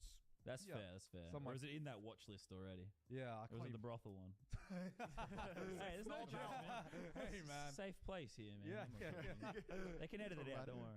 I mean, I'd say like the one that I usually say to anyone who asks that question is probably like Fully Cooley, because that's also a good show I think to watch It's a as well, hipster because it's show. like it's Hipster. it's Yeah. wild as hell, and it's only 6 episodes, and Okay. it is just intense from start to finish, but something completely unique as well. I like that. I like Yeah, that. I feel so- like that was the one thing, even just Attack on Titan, it felt like a story that they aren't going to tell in some other sort of medium. Yeah. Like, even just like they just, you can't make that. I mean, Yeah. I think they did try to make a live action Attack Oh on yeah, Titan. it was Yeah, yeah. dog shit. I heard it. I saw someone's like a It's clip very of it on bad. TikTok. Someone saying this is the worst thing It's ever. horrible. Fuck. Yeah. I love Hunter x Hunter. Hunter x Hunter's Yeah. great. Ping Pong, the animation's great. I got a pitch. I don't recommend you watch this immediately. Okay, But maybe. okay. I mean, I'm excited now. Don't say it. Oh, this has got me more excited. What's going on here? So Fate. No. Fate. Don't. So I got my so- Crunchyroll subscription. I can watch all Yeah, this stuff. specifically Fate Zero. Okay. So it's a battle royale. So it is. I'm that guy. Tell I'm me the it guy is from not the a battle royale. 100% a battle royale. It I'm is- the guy it from the is- Battle Royale. It is a battle royale anime where a bunch of wizards and mages they summon like a legendary hero from history to fight for them. That's sick. So I love that. Like got like Genghis Khan or like. yeah. Yeah. So the people summon like King Arthur. That's fucking mad. Well, King Alexander. Arthur's an anime waifu in this one. Yeah, Anime wife. Yeah, King Arthur is a girl. Yeah. in this. King And Arthur, very hot. Alexander the Great. That's the first book I ever read was about Alexander the Great. So And yeah, they all yeah, fight each So other. a bunch of like legendary heroes from history, and they just fucking battle it out, and it's a mix between like action and just mind games as well, because everyone's like playing chess with each other, trying to knock each other out It makes without. it sound so much better than it is. Yeah. No, okay. Nah, to that be fair, sounds fucking no. awesome. To be fair, That Fate Zero sounds sick. is fucking It fantastic. is a good show. Yeah, It is a yeah, But very the good reason show. why I was screaming no is because the problem is that after you watch Fate Zero, there's a whole other bunch of series and spin-offs, and it becomes one of the most complicated It's very fictional universes. complex. ever. Let's not say it. Let's just leave it there. So can you watch Fate Zero and just leave it at that? You can, yeah, for sure. Yeah, you you can. But would I can. want to after? That's watching the problem. That's- If you Okay. get too into it, then you'll be like, well, what else is there? Fate, Okay. Fate Stay Night's pretty good. Yeah, I'd say. Well, yeah, I'd say like if you just watch Fate Zero and Unlimited Blade Works, you can probably understand like 90% of Yeah, the Unlimited lore. Blade Works is good. Yeah. But like if you Such want to an feel the interesting remaining world. 10%, then you Yeah. have to watch like all these other like spin-off shows and sequels and prequels, and it gets way too. There's a lot of really complicated. dark shows as well. That you might, I don't know. Do you like more serious shows? more emotional, Probably not maybe? really. Okay, I don't like okay. to feel things. I like to go like I like to go brain dead and just be like, damn, that's fucking sick, Yeah. dude. It is unreal. That stuff is actually so true though. Like I will watch something so much more if there's a guy jumping through a Minecraft maze. Like I'll actually. The fact that like podcast clips are so boring now that like, you have to have a fucking Subway Surfer thing at the bottom, just otherwise I can't watch it. Yeah, it's kind of weird. It's 15 seconds of my life, but I need something else to entertain me at the same time. When did that become like a meta for like TikToks? And I don't know, YouTube but I did. Shorts? It was weird. I did a video, and someone re-uploaded the entire thing to TikTok, which I don't care about. Fuck it. Yeah, Free yeah. views. But they put Rocket League highlights below it, and it got 20 million views on TikTok. Jesus. More than it got on YouTube. With just Rocket League clips below it. That's just so like, weird. That's a fucking scam. I saw this one like YouTube short, and it was just like a random podcast clip or something that I didn't really give a shit about.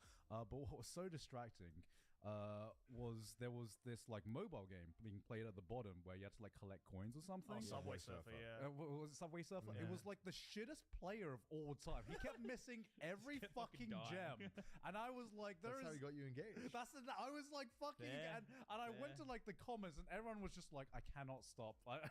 Like I cannot not notice how shit this person is at the game. Dude, that You know? worked. He turned a boring ass video into a banger. That's fucked Where up. does it end? Like, where does it end though? Like, where does that stop? How many layers are they going to get to? It's just before- gonna be like, no, like everything with like fucking Screaming at 10 you, like things on bells screen. going off the Yeah. whole time. I don't, it's so weird because whenever I see like that video where it's just like a podcast or a clip by itself just isn't enough anymore. We need No. something to like distract Yeah. the brain. Well, yeah, enough. it's like how they had to add flashy subtitles Yep. and everything, which slowly Lots of became graphics. Japanese TV. Yeah. What do you mean flashy subtitles? You mean Well, like before when you had clips of podcasts, they wouldn't fucking subtitle every goddamn word they say. Yeah. But Oh. now it's like every single Every word is just said flashed on the They screen. change colors for Oh, who's speaking. yeah, yeah, There's yeah. like little icons that pop up. There's like That's constantly. literally what we swiveling. do. Yeah. Okay. We do that for Revealing Trash all Taste. secrets on how to get views right here. I Yeah, feel like at this point we're just kind of like hacking the brain or Well, something. yeah, because there's a standard for subtitles already built. yeah, It's actually like the most easy to read and legible. Yeah. yeah. And obviously, YouTube just throws that out the window because you're like, well, that's not fucking fast enough. I don't fucking read it. Let's do one word at a time. Pop up, blue, animation, go. I find it interesting because I know Mr. Beast uses different subtitles for TikTok as he does on YouTube. Oh. It's like different energies on different platform. Like Huh. TikTok kind of rejects the hyper produced like way that YouTube Shorts work. Yeah. They're very much like condensed original YouTube video. I say original, Yeah. but like actual trying to tell some story or whatever. Yeah. And it's a little bit more manufactured. It's a little bit more of Yeah. like a set narrative, set thing. Whereas TikTok is meant to be more organic. It's people duetting each other. It's people talking to a camera. You don't really see that as much on YouTube Shorts, but Yeah. to literally to the level of like psychologically changing the text just so it comes off with a like trying less hard. It's weird. Yeah. That's like fucking nuts. Because it obviously makes a big difference. Otherwise, you wouldn't do it. yeah. Right. Yeah. This is the new age. Analyze this TikTok video. Why is the subtitle this color?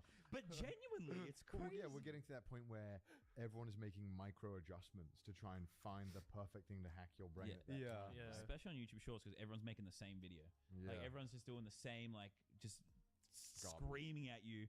A lot of it's fake. A lot of it's just complete, just garbage. But it just hooks you. Even if you, I watch a YouTube short all the way through. I'm like, I hated that. Why did I watch Yeah. it? That was awful. But I gave them watch time. Do you also get recommended like YouTube shorts that have like no views? And it's just like a kid. and Oh, it's just, yeah. It's like, this is my wall. And it's like zero You likes. say that on zero TikTok views. all the time, I'm yeah, like, for what sure. the fuck why are you recommending this shit to me? I guess It's- I got to give everyone a chance, right? Yeah, it's weird because I feel like that's the algorithm trying to do something, but like normally you can tell within. I feel like with like YouTube Why am I Shorts, the when test dummy? sorry, Why am I the fucking test dummy for people? I know. think I everybody feel is. like I feel like everyone's the test Yeah. dummy. I mean, a video has to have 0 views at one point, right? That's true. But yeah, Manufactured. I feel like you can tell when a video's not like I can like subconsciously tell within like I say like 0.5 seconds. Oh, yeah, when, yeah, yeah. when like a video is being recommended to me that has no views at all. Oh yeah. Yeah. Oh yeah. Yeah. You can just tell. It's just the TikTok algorithm just kind of being like, I know you liked all these videos, but what about this? Something out of left field. Yeah, it's Have- like have- something completely different. Have you been recommended a lot of like just out of context like scenes from movies and Yeah, all the TV time. shows? Yeah, Because I massively. fucking watch them. Yeah. Like Yeah. every Family Guy episode, every South Park episode, it's all on TikTok. I think I've rewatched the entire John Wick trilogy through clips out of order. That's the same thing. You rewatch the same thing. I love it. Yeah. Yeah. The amount of times I've watched the same podcast clips of like Theo Von just saying something stupid, just because like they'll just send me the same one every time.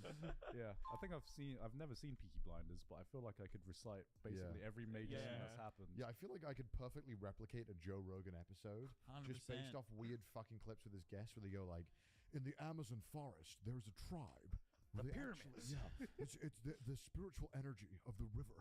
It actually makes them gigachads. And it's just like, what am I listening to? Have you seen the deep fake / AI of Joe Rogan clips where they are fully talking and the guest is fully talking, Yeah. their mouths are fully moving, Yeah. it sounds identical to them, but they're advertising some product. Yeah, it's yeah, completely fucking fake. Oh, they're the What? when they were trying to scam people to buy stuff. Yeah, yeah. Well, it's yeah. just it's fully fake. Yeah. They just like try and It's crazy. I've they never act heard like that. they're advertising this like could be like like anything. a 'cause, body supplement or usually something. it's Yeah. supplements, but Yeah. and obviously they do usually advertise like supplements or some sort of thing, but like completely fake ones, Yeah, it's kind of completely scary. fake ads. Yeah. Whoa. I watched Joe Rogan explaining Bionicle, and that was good.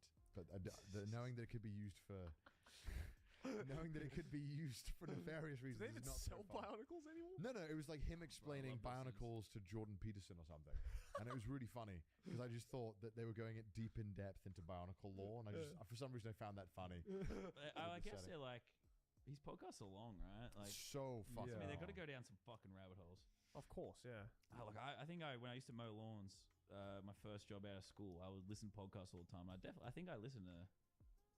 Surely at some point I listened to a Joe Rogan one, but yeah, like a Yeah. decade ago. Yeah, I mean, like, I feel like his clips are inescapable, especially. I don't know why it's specifically his clips whenever there's some kind of Because he fucking. just gets outrageous guests. No, it's when it's like, there's always some kind of fucking conspiracy going Oh. on. Like, Oh, The yeah, pyramids, man. The Like, pyra- there's no I'm telling tools you. that they could have had that could That's have the built one, them, right? man. That's the Yeah. one. And did I you love know it. if you measure the base of the thickness of the pyramids, it's the actual circumference of the Earth to within like micro percent degree. my favorite one is always like, so there's always been writings about the ancient city of Atlantis that Oh was my lost God. through Oh, time, and every civilization talked about this, and it disappeared all at the same time, even though there's no kind of like evidence or whatever. I'm Yeah. like, how many conspiracy theories can we go through? That How one's much weed were interesting. they though. smoking on that? The Atlantis one's interesting. because, Yeah. You've been like, Atlantis pill. well, it's like the Sahara in Africa or something. Oh. Nah. 'cause Where's the there's- counterpart? Where's the counterpart? there's large like chunks of desert that used to be lush Yeah, forests. yeah. and, Yeah. You know, lots of tropical water, all that sort of Mhm. stuff. It's just all slowly been eroded and buried by the Where'd all sand. the water and go? You'd never be able to. You'd never.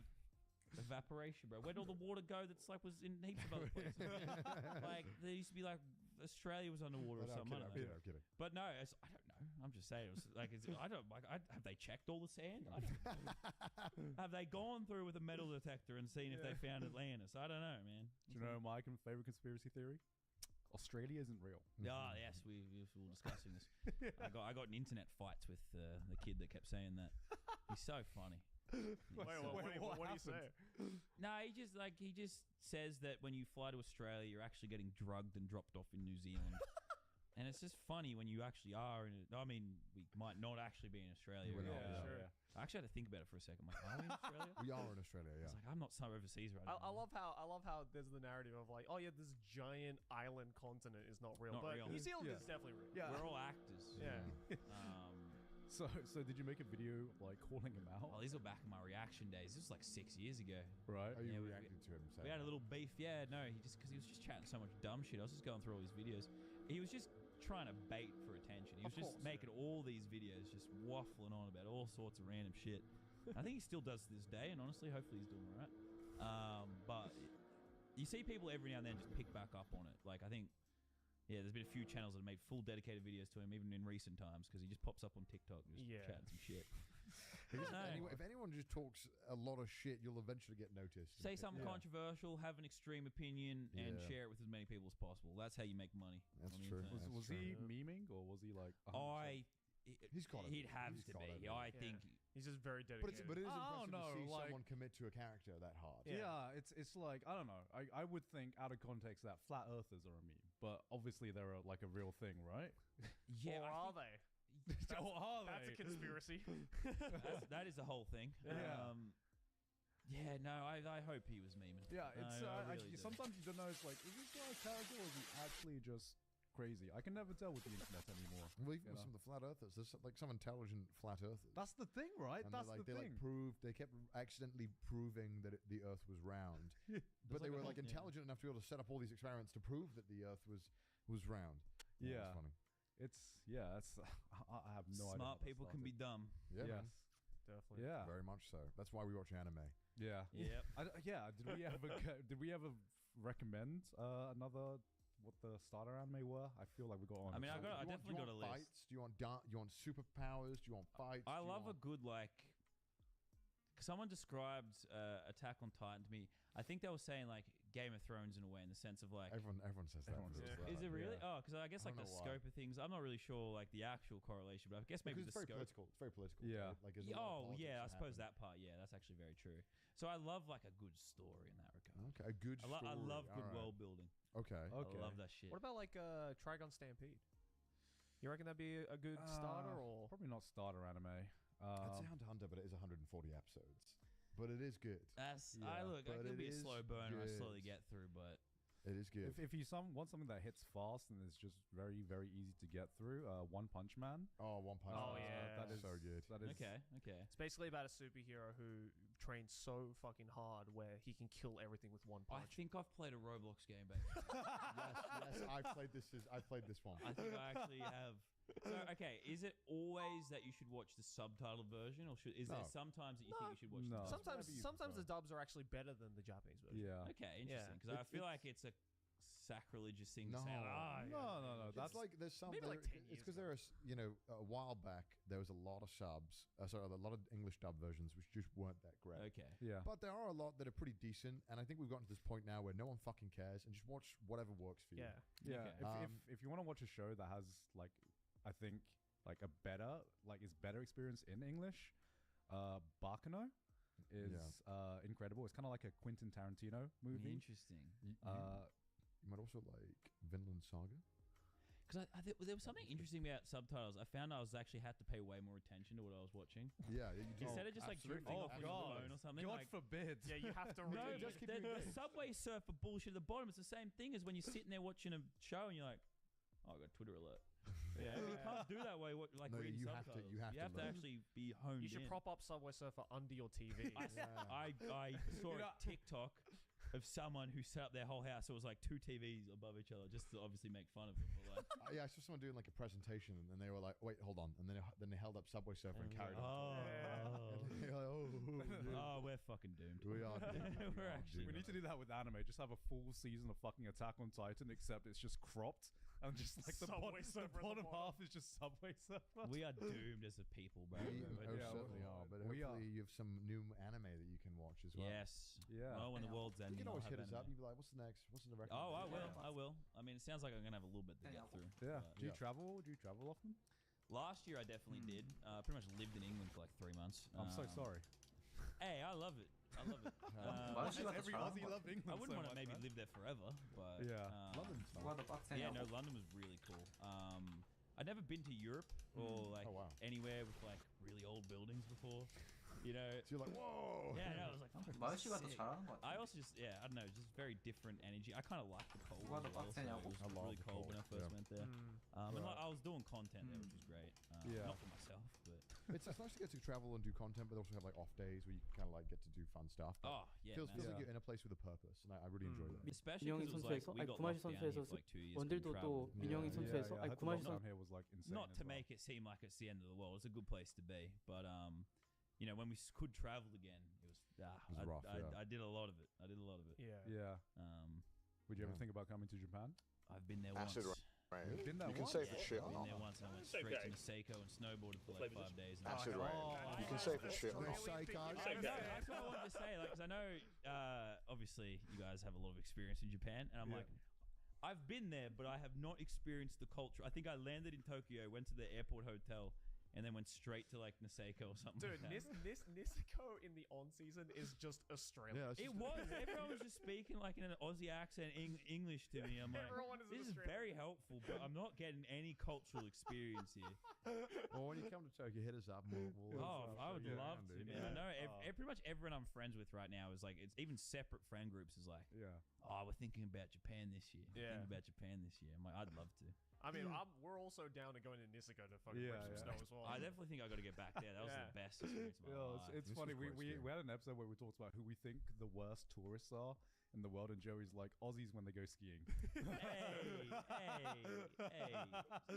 But I don't ski. I snowboard. Yeah, we're not like them. I It's a whole promise it's different thing, different. I man. promise it's different. All right. Well, yeah. Anything you want to shout out? Or- Nothing too in particular. You can watch my YouTube videos, Code Laser, Laserbeam, Code Laser. and if you're Yeah. ever buying V-Bucks or Robux, just saying, use that. You know, in Japan they sell V-Bucks just in the convenience store. Oh, of course. Then tell this cashier this. I don't know what See that what is I'm in saying? Japanese. Cordoreza. But well, that's it because I did. Sorry, off topic, but All like, good, all I good, did yeah. year 8 Japanese, and my Japanese teacher literally said, speak English. Oh yeah. Which sounds Yeah, fucking. you have to. Because it's like they don't have L's. Yeah, right? yeah, Isn't yeah. And that's once 'Cause again, I your could be name would be massively like- ignorant. No, but no, no. like, You're right. You're right. So Yeah. I always feel bad when I'm like, So you'd say like, "Oh, I'm Reza Beam." yeah, that's I'm like, but am I being racist? No, actually, no. It sounds racist. but- That's what I'm trying to be. Yeah, like, if you ever go to Japan, they'll like if you don't know a word, you say it like you say it in that accent, and you might think, "Oh shit, am I being racist?" But it makes it easier to 'cause understand. I'm trying not yeah, to like be if ignorant, you, but if like, you go to like McDonald's, right? It's like a Big Mac. oh my god, Yeah, it's Or like, like it's like, oh, I cheeseburger. want a milk tea. You're just a Mi- miruku miru- tea. yeah, Yeah. miruku tea. that's.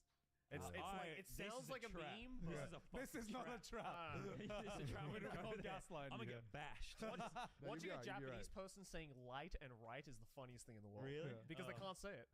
Oh god, yeah. Let's make fun of people's accents. Wow, I found out a lot about you guys. Right?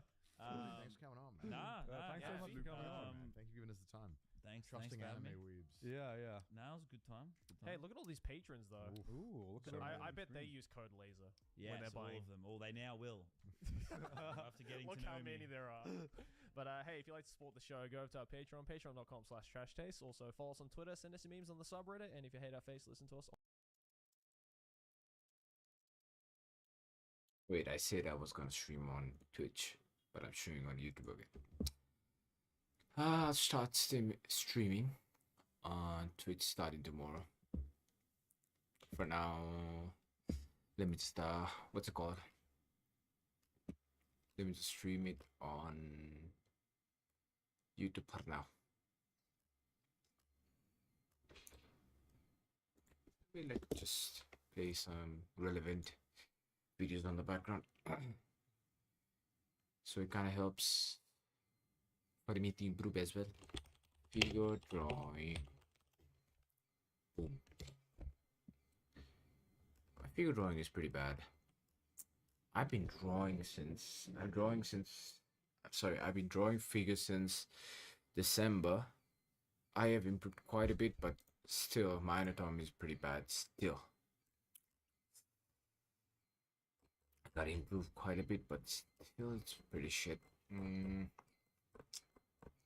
Let's see. Let's go video. So today I have 11 ingredients for you for gesture. Every ingredient. And you know what? Normally, Gesture. let's say you have 10 Well, I guess I have to do pounds of gesture, left. but That's pretty good. That's like about 90% or But- so, right? Normally when you're 90% of the way there with something, you can really see it. Like you're thing, getting close. the thing is, In is this figure even drawing, gesture you though? know, with these 11 ingredients, if you're missing one, the drawings still might not look the way you want them to. They might look far from how you want them to look. But the good news is you don't need to be really advanced or perfect on all of these 11 things. You just need to have something in place for each of them. So the first two ingredients should sound pretty familiar if you saw our last Almost video, cancelled but it it. bears going over quickly one more time.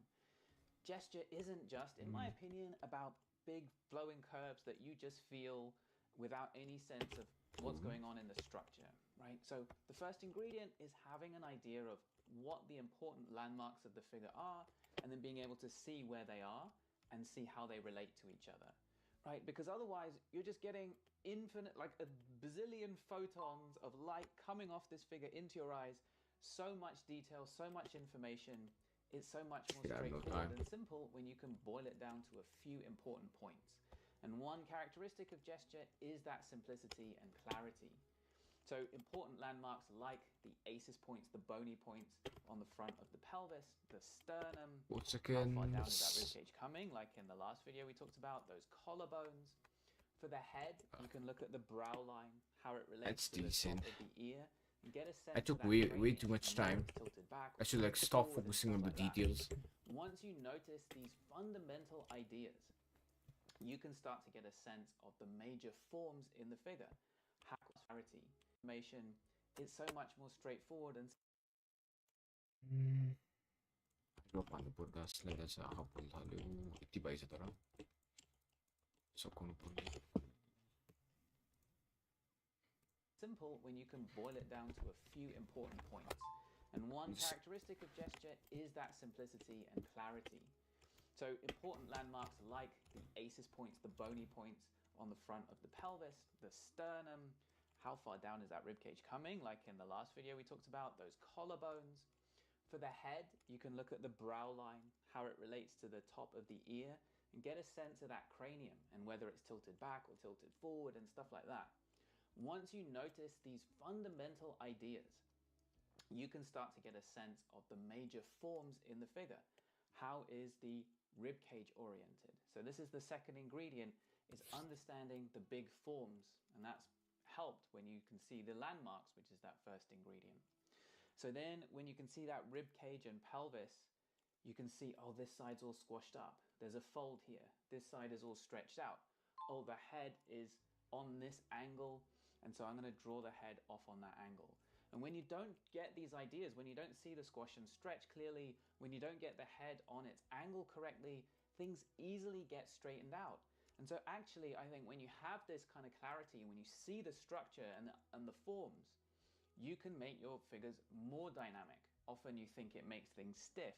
I think if you see with that clarity, you can get those angles and that tension between the squashing side and the stretching side, and you can add more dynamism.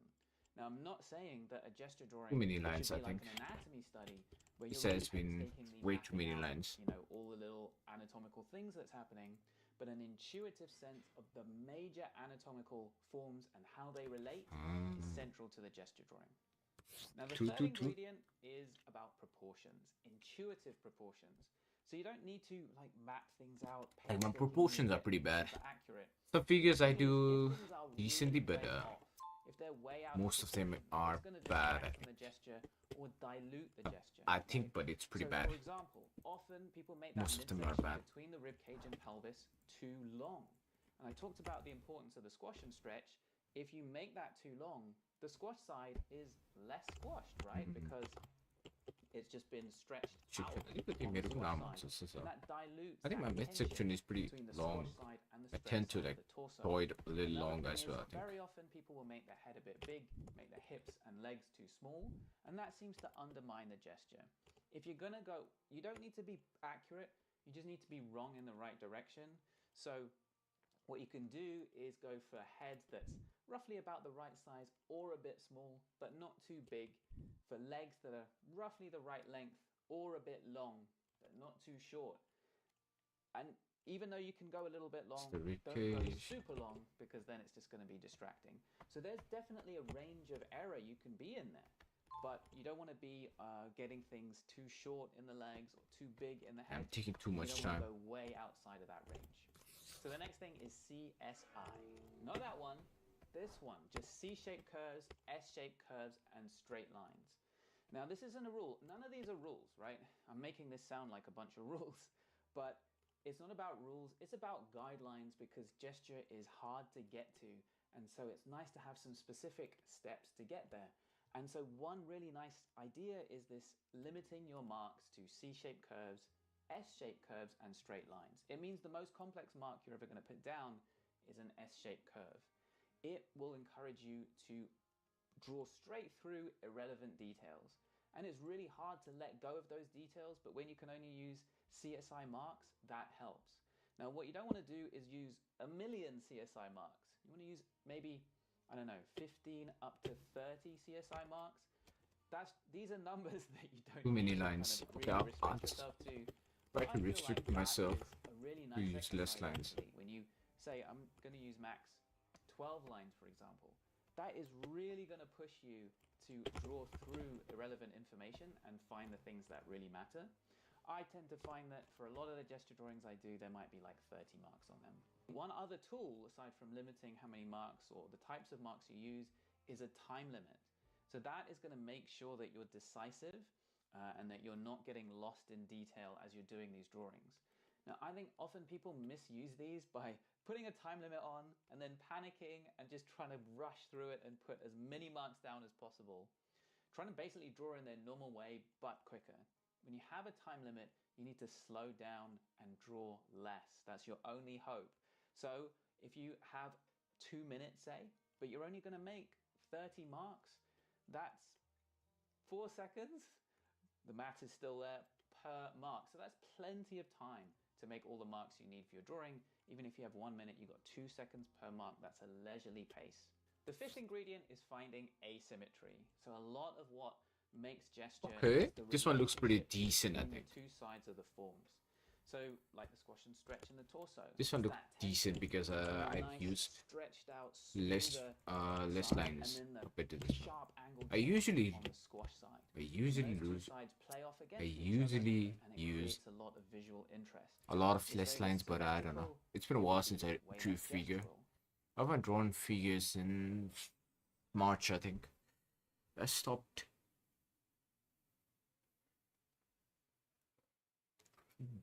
Practicing figures and hands since March because I got sick. So it was a little tough because of that, but right now I'm pretty doing good again, so I'm trying to like bring up the pace, be practicing and such. Bomba Club. Keep an eye.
Another nice relationship between the two sides is a straight line against the curve.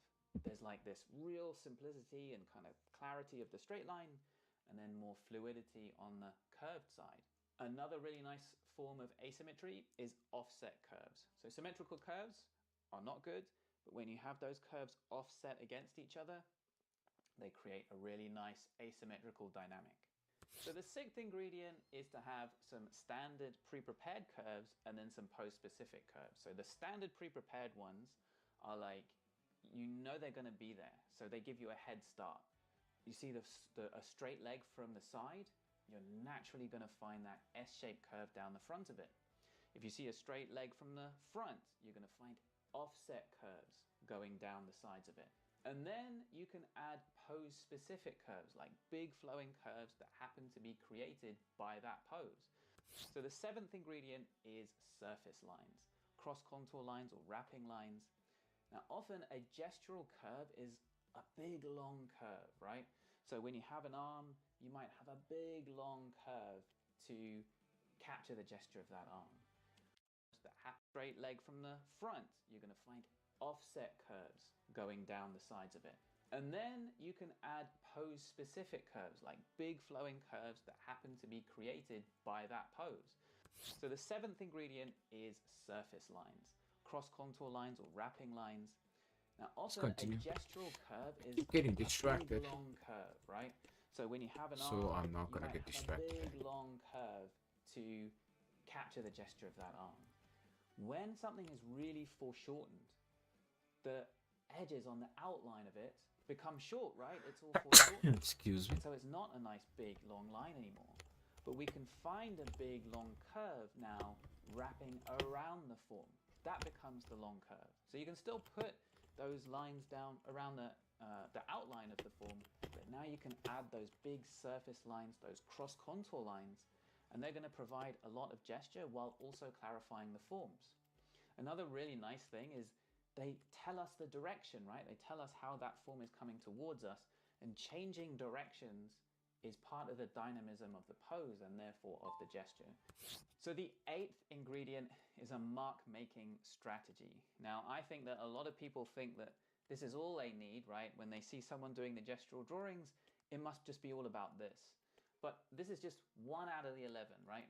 But it is important. So for me, my mark-making strategy for most of my gestural drawings is to use an overhand grip, use a pencil that is sharpened to have quite a long bit of the lead exposed with a little bit of a tapering to it. and then use smooth newsprint, and then I can put down all kinds of different marks that way, and that helps me to capture the gesture the way I want to. That is one of many mark making strategies. You can use a brush pen, the long bit of the lead exposed with a little bit of a tapering to it, and then use smooth newsprint, and then I can put down all kinds of different marks that way, and that helps me to capture the gesture the way I want to. That is one of many mark making strategies. You can use a brush pen, you can use all kinds of different materials and stuff like that. But it's good to basically find the gesture drawings that you love the most. They could be digital, they could be with brush, they could be with whatever. Find the artist whose gesture drawings you really love and just start off by matching their strategy. What kind of grip do they use? How do they get the pencil ready? Or what kind of brush pen or whatever are they using? And mimic that. So the 9th ingredient is the risk mindset. Now, my head always goes to this scene from Indiana Jones. Can't see where the line is, can't see where the path is. It's got to just step out onto it and hope that it's there. Now, Indiana Jones could have fallen down there. There might not have been a path there, right? And that's going to happen when you're doing your gesture drawings. Fortunately, you're not going to die, so it's okay, right? So just keep taking that step that Indiana Jones takes with every mark. Don't be like, oh my God, this has to be safe. This has to be okay. The drawing has to not fail here. You're not going to fall down This one's so bad. into an endless pit. It's just going to be, I just do another drawing. It's okay. So take that risk with every mark. Do it like you're confident about it. Do it like you mean it, even though you're not actually sure it's going to work. Now, the 10th ingredient is a sheer quantity of practice.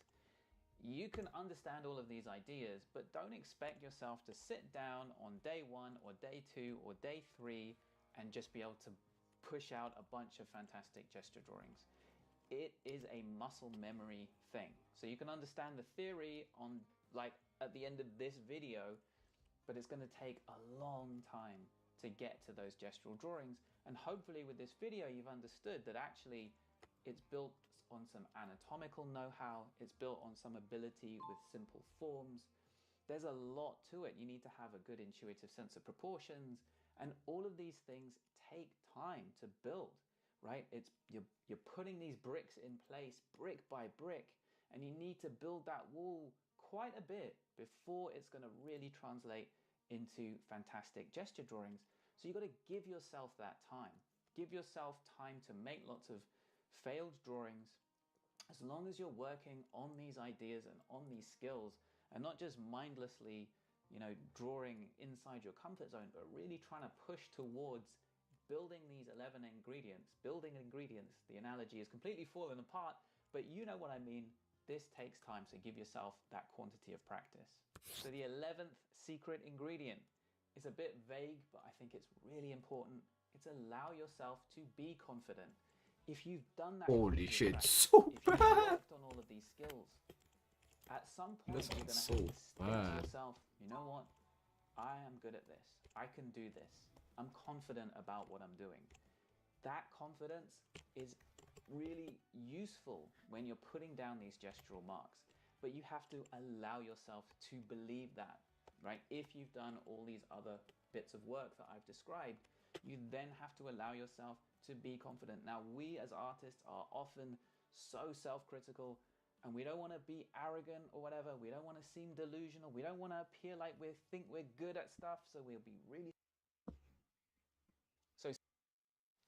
So today I have 11 ingredients for you for gesture. And you know what? Normally, let's say you have 10 out of 11. That's pretty good. That's like about 90% or so, right? Normally when you're 90% of the way there with something, you can really see it. Length relative to each other, and you know how to draw a specific body part, I generally use the same approach. I start by simplifying it into basic shapes before learning any complicated anatomy, so that's what I'm going to do today. I'll start with the palm, which I think of as some kind of squishy, bendy box. It's a little flexible, so it can be almost completely flat, or it can make a slightly arched shape, like this. If we look at the top of the palm, the part where the fingers meet the palm also makes an arc shape. Personally, I find that trying to draw both of these arches at once is pretty hard, but I try my best anyway. Not too hard so far, right? Hopefully. But obviously, the palm isn't what most people struggle with. Let's dive into the part that causes the most problems. I'm talking, of course, about the fingers.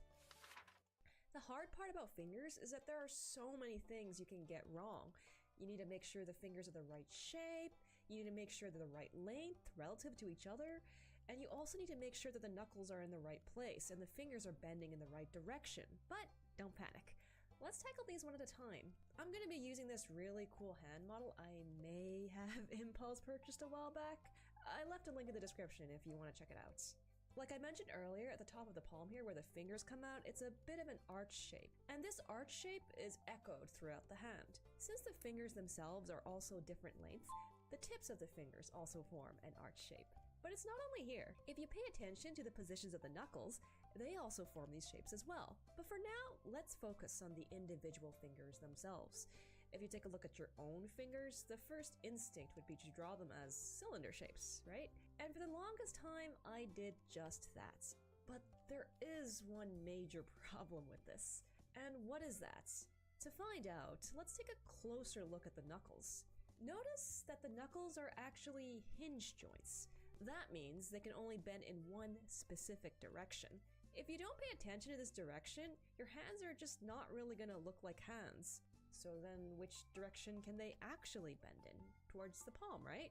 But that's not the entire story. One important thing to keep in mind is that unless they're in a very specific pose, fingers are not parallel. The fingers radiate outwards, so they bend inwards a bit. So if you use cylinder shapes for the fingers, you can't really tell the orientation of the finger clearly. And it's not clear which direction they should bend in. So which shape should we use instead? I guess this is okay. I mean, it's not really about boxes. How about boxes? I give up. If you use boxes, it keeps the orientation of the fingers very clear, and it makes it obvious which way it should bend. I think Taco does a really good job stylizing fingers as boxes, so I decided to find a bunch of his drawings and copy them to try to understand it better myself. Great! But I still haven't covered the weirdest and hardest part of the hand to draw, in my opinion. And by that, I mean, of course, the thumb. But why is the thumb so hard to draw? It looks a little different, but it's mostly just another finger. Right? Just shorter. Not exactly. Yeah, sure, the shape is different, and it also has one fewer joint than the other fingers, but that's not the hard part. Look at the range of motion the thumb has. Now, opposable thumbs are an incredible evolutionary trait that allows us to grasp and hold things. This is amazing for humans, but not so great for artists because it's kind of really hard to draw. Although I guess it's pretty cool that it lets us hold pencils. In particular, pay attention to the direction that the thumb joint can bend. You can tell the direction it bends in by looking for the fingernail or thumbnail, which also applies for the other fingers. Then, the thumb is attached with a big pad of muscle and fat. I usually draw it as a kind of squishy blob that comes out from the palm. So now that I have a basic understanding of the shape of the hand, it's time to practice. But what kind of practice, exactly? For me, I find it effective to find a bunch of references and try to break these references down into basic shapes. As for where you can find these references, there are plenty to be found on the internet. But also remember the ones that you hopefully have attached to your own arms. Don't be like me and forget that you have these and end up spending a lot of money on a very expensive plastic version of them. I mean, I love this thing though. But anyway, I look at these references and I try to break them down into basic shapes. And I did this a bunch of times until I felt comfortable. And depending what you want to draw, this actually might be enough. If you primarily like to focus on drawing full body characters, just getting the right shape is likely good enough. In fact, you probably only need to memorize a few basic hand poses and keep using those. But what if that's not enough? These and end up spending a lot of money on a very expensive plastic version of them. I mean, I love this thing though. But anyway, I look at these references and I try to break them down into basic shapes. And I did this a bunch of times until I felt comfortable. And depending what you want to draw, this actually might be enough. If you primarily like to focus on drawing full body characters, just getting the right shape is likely good enough. In fact, you probably only need to memorize a few basic hand poses and keep using those. But what if that's not enough? What if you want to draw compelling illustrations where the hands are the focal points? At this point, you'll have to start learning more in-depth anatomy. Of course, even if you do want to draw detailed hands, you still need to make sure that you have the basic shapes down. Because if your base doesn't look right, it doesn't matter how many details you add on top, it's still gonna look weird. We'll start by examining the shape of the palm in a little bit more detail. And the most obvious things are the muscle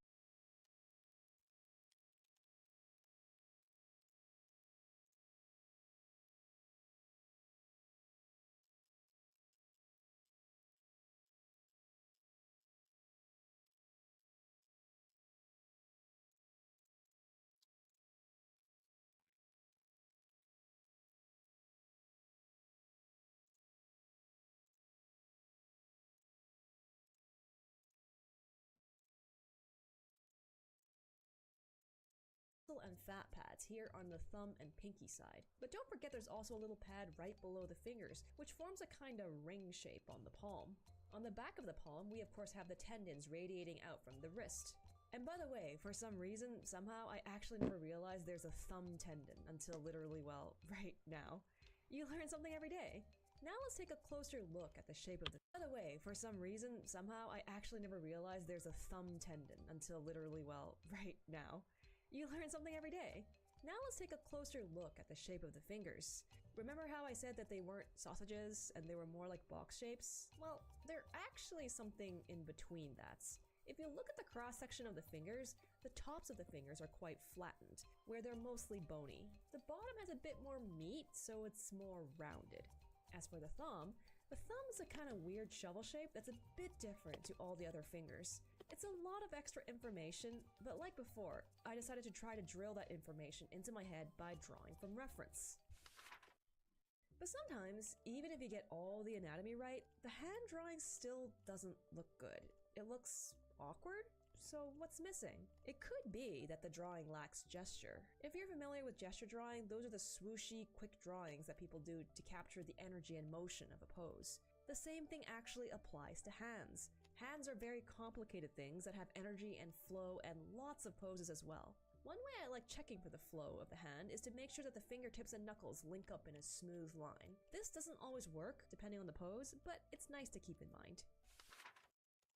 So now that I've done all this practice, am I ready for the final challenge? Can I draw a hand from imagination using no reference at all? Well, okay, not exactly, because remember, I can always look at my hands if I need to. I think it's fair to use something that I always have at hand. Get it? No, don't include that. Or do? I don't know. I start by doing some rough sketches before quickly settling on an idea where the hand was reaching out towards the viewer. I made sure to include some foreshortening because obviously I didn't want to make it too easy for myself. I drew a box for the palm and some quick sausages to figure out the gesture of the hand pose before constructing the fingers out of boxes. At this stage, I'm not trying to figure out the anatomical details just yet. I'm just trying to make sure that my hand pose makes sense. I spend a lot of time doing funny things with my other hand and looking at it. When I'm happy with it, I start adding some more detailed anatomy, but hang on, wait. It kinda doesn't look quite right. What's wrong? Take a look at the proximal phalanges, which is the bit of the finger closest to the palm. See how bent back they are? That seems pretty uncomfortable. I fruitlessly tried to fix it without having to redraw it, but I think it was beyond safe.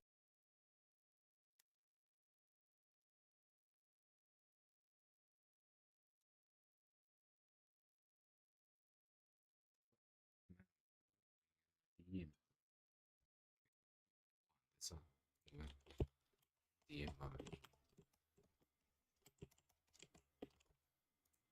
you know that this way. So sadly, I just Also, scrap it and start I am over, not this getting time making distracted. extra sure to draw the fingers correctly in perspective. When I was happy with it, I cleaned up the line art, then colored and shaded it. When shading, I took extra care to make sure to use shading to express the form of the hand properly, especially all those little bumps that I spent all that time studying. And here's the final results. What do you think? I mean, it's not perfect, of course, but given my current skill, I don't think I did too badly. I think I could have improved the silhouette and form drawing of the individual fingers, but I'll probably need to practice more before I'm able to do that. I do like how the hand seems to be properly reaching out towards the viewer, like it's in 3D space though. Anyway, I hope this video was at least a little bit useful for you. If you want to check out the books I used for this or the cool hand model, there are links in the description. If you enjoyed it, draw the subscribe button with hands on it. Anyway, I'll catch you next time. Bye-bye!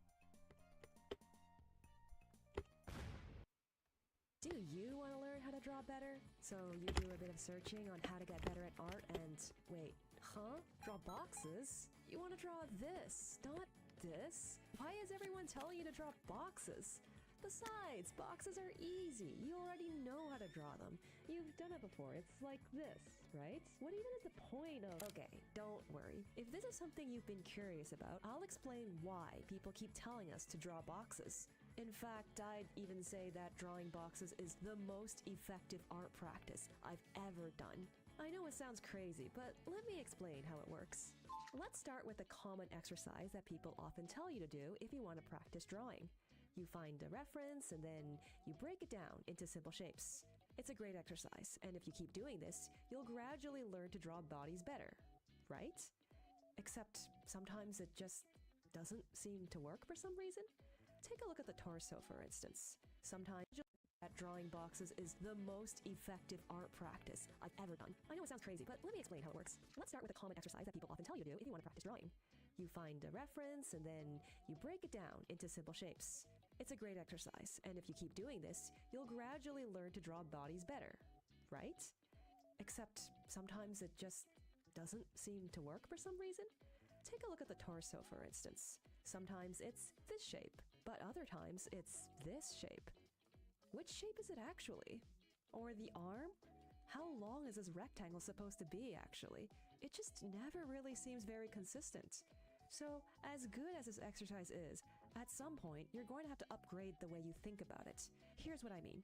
Take a look. Instead of thinking of them as 2D shapes that keep changing all the time, try thinking of them as 3D shapes rotating in space. This is why drawing boxes is so important. It helps you develop this intuition for 3D space. And you might be thinking, okay, that's cool, and I already know how to draw boxes, so next topic? And if you do, great. But just to double check, do you really? It's not like I'm doubting you, but let me just share my own experiences. For years and years, I was 100% certain that I did not need to do this exercise. I already knew how. I thought it was easy, right? Then I actually tried it and I was immediately humbled. It's actually way harder than it looks. If you're not sure, here's a quick test, just to check. Go ahead and freehand a cube. Remember to draw through it so you can see the back plane as well. And also remember, it's supposed to be a cube, not just any rectangular prism. So every face of this cube should be a square. Now, there are two things you can check.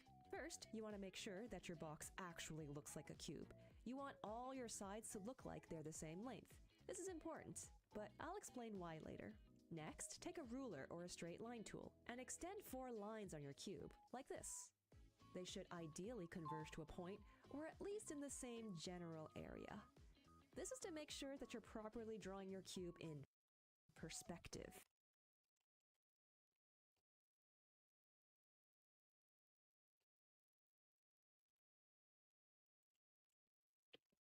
If your cube meets both conditions, congratulations, you can draw a box.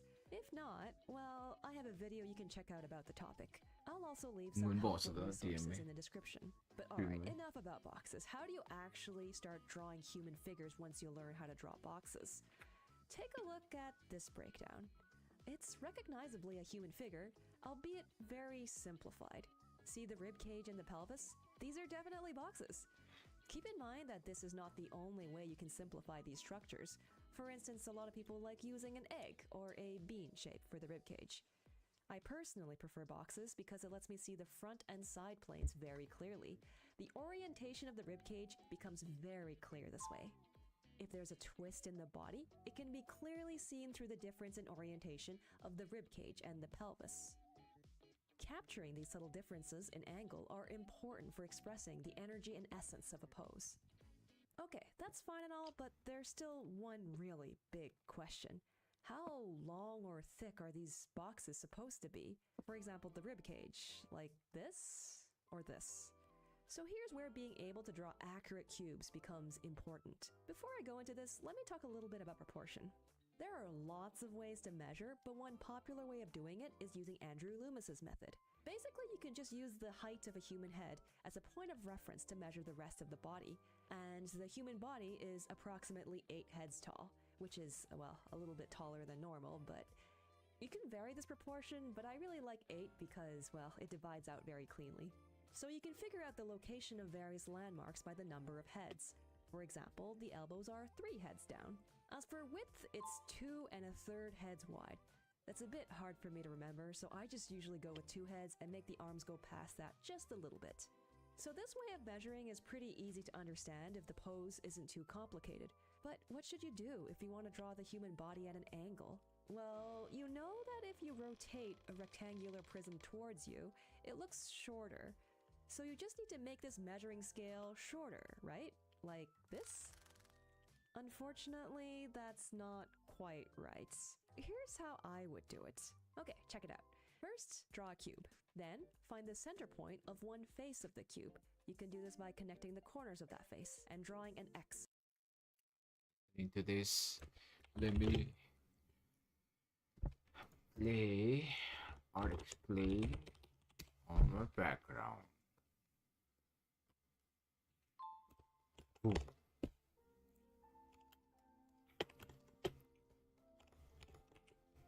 Dorothea Tanning painted the dark side of surrealism.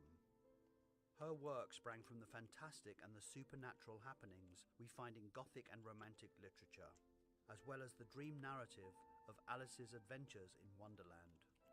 Drawn to fairy tales and Gothic literature as a child, in Tanning's paintings, young girls grapple with otherworldly forces in dark, frightening places that blend elements of the everyday and the grotesque. Tanning, who because she lived until the age of 101 was known as the last surrealist, had a remarkable and long life, which saw her produce many great works of art. But perhaps none more so than this extraordinary painting, Eine kleine Nachtmusik, or A Little Night Music. She grew up in the conservative town of Galesburg, Illinois, to devout Lutheran parents, and her mundane origins gave no clue to the disturbing work she would later create. She described her childhood as an atmosphere of eerie bourgeois calm, an atmosphere that came to haunt so many of her paintings. It was a place, Tanning said, where nothing much happens but the wallpaper.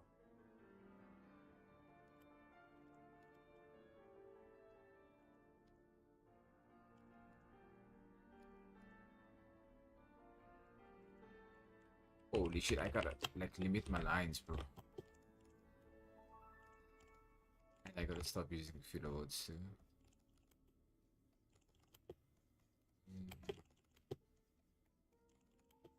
Tanning may have been raised by Lutherans, but her awakening took place in Galesburg Public Library, which provided a gateway for her imaginary excursions into the worlds of Lewis Carroll, Edgar Allan Poe, Samuel Taylor Coleridge, and Gustave Flaubert.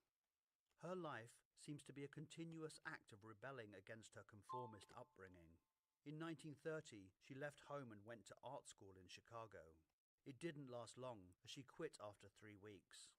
She then became an artist, model, and illustrator. As a child, she had an empathy with Hollywood villains, and whilst in Chicago, she had a fling with a gangster. This didn't last long either, as he was brutally murdered on one of their dates. Hey yo! For New York, and What was that became fight? a commercial artist, in her case for Macy's department store, where her work often had a surrealist touch. What was that In violent 1936, the Museum of Modern Art change? in New York had a landmark exhibition, That's crazy. and it would change her life. She was already creating works like this before she even heard the term surrealist, but the exhibition helped focus her ambitions. Her work in advertising and her love of Gothic literature meant she already had the visual vocabulary and the mindset to enter into the surrealist world of impossibilities and juxtapositions. By 1941, she was signed up by the Julian Levy Gallery, and a year later she met Max Ernst, the German surrealist who had fled to America to escape the war. He was married to the gallerist Peggy Guggenheim at the time, who was considering including Tanning in an exhibition of female artists at her gallery, Art of This Century. When Ernst visited her studio, Tanning showed him this painting on her easel and asked him what she should call it. He gave it the title Birthday, as a celebration, he said, of her birth into the Surrealist movement. Later that day, they played chess together, and a week later, Ernst left Guggenheim and moved in with Tanning. Tanning's blank expression in the portrait and all-knowing innocence have been likened to that of Alice, but there is also a reference to the griffin that Alice encounters on her travels. She stands in front of a receding series of open doors, holding the handle of the nearest one, as if she is about to push it closed but can't manage it. Endlessly opening doors would populate Tanning's paintings over the next decades, in a clear reference to the Hall of Doors that welcome Alice into Wonderland. Many of the Surrealists had a well-known obsession with Alice, and Ernst had previously portrayed her as a naked grown-up woman, hidden within a giant rocky growth. Ernst's Alice is modelled on Leonora Carrington, his lover before Guggenheim. What is fascinating about Tanning was that despite Ernst's fame, despite the age difference and the familiar trope of the older male legitimizing a younger female artist, she was never really influenced by his style. Probably because her own brand of surrealism was already fully formed by the time she met Ernst. And while Tanning found the introduction to the Surrealist group useful and was deeply in love with Ernst, it is pretty clear in this astonishing painting, created before she met any of them, that she had already started to populate her own dark and sinister world. Tanning and other female surrealists resented being seen as passive and defined by their gender.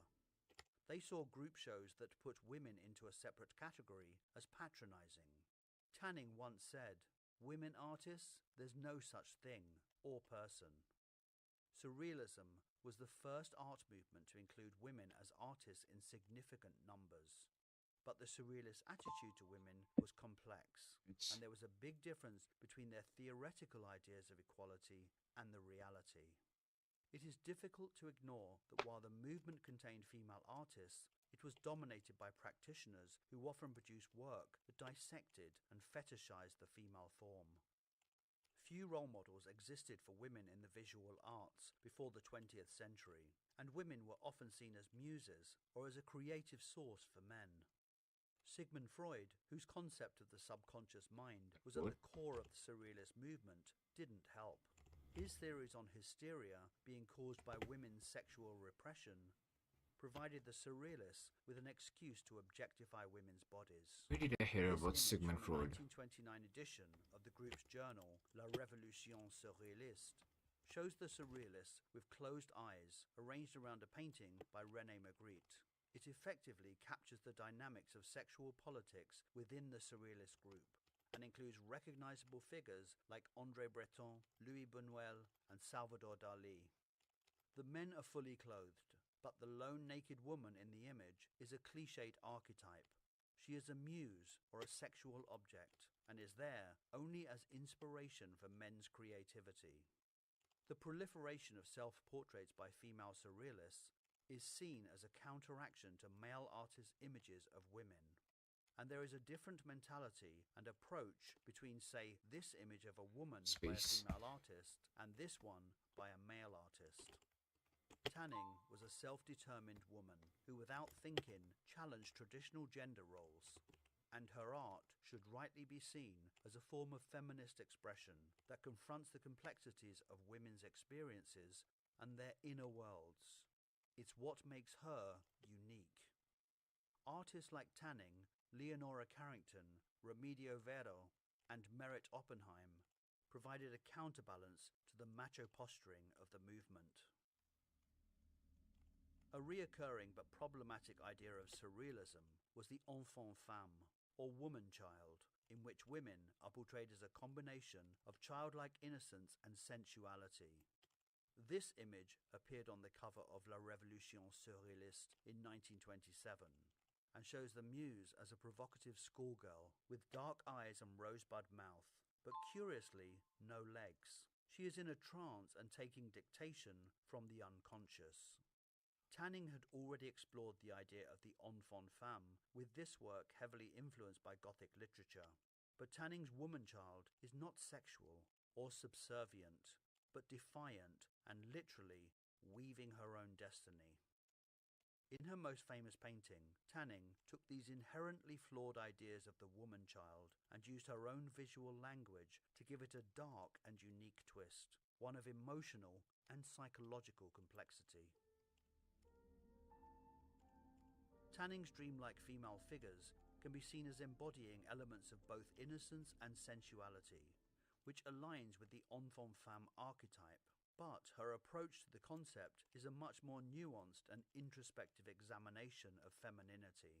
While her figures exist in a realm where boundaries between innocence and eroticism this one is so bad. she overlays that with a sense of foreboding, an element of danger that these enfant femmes face.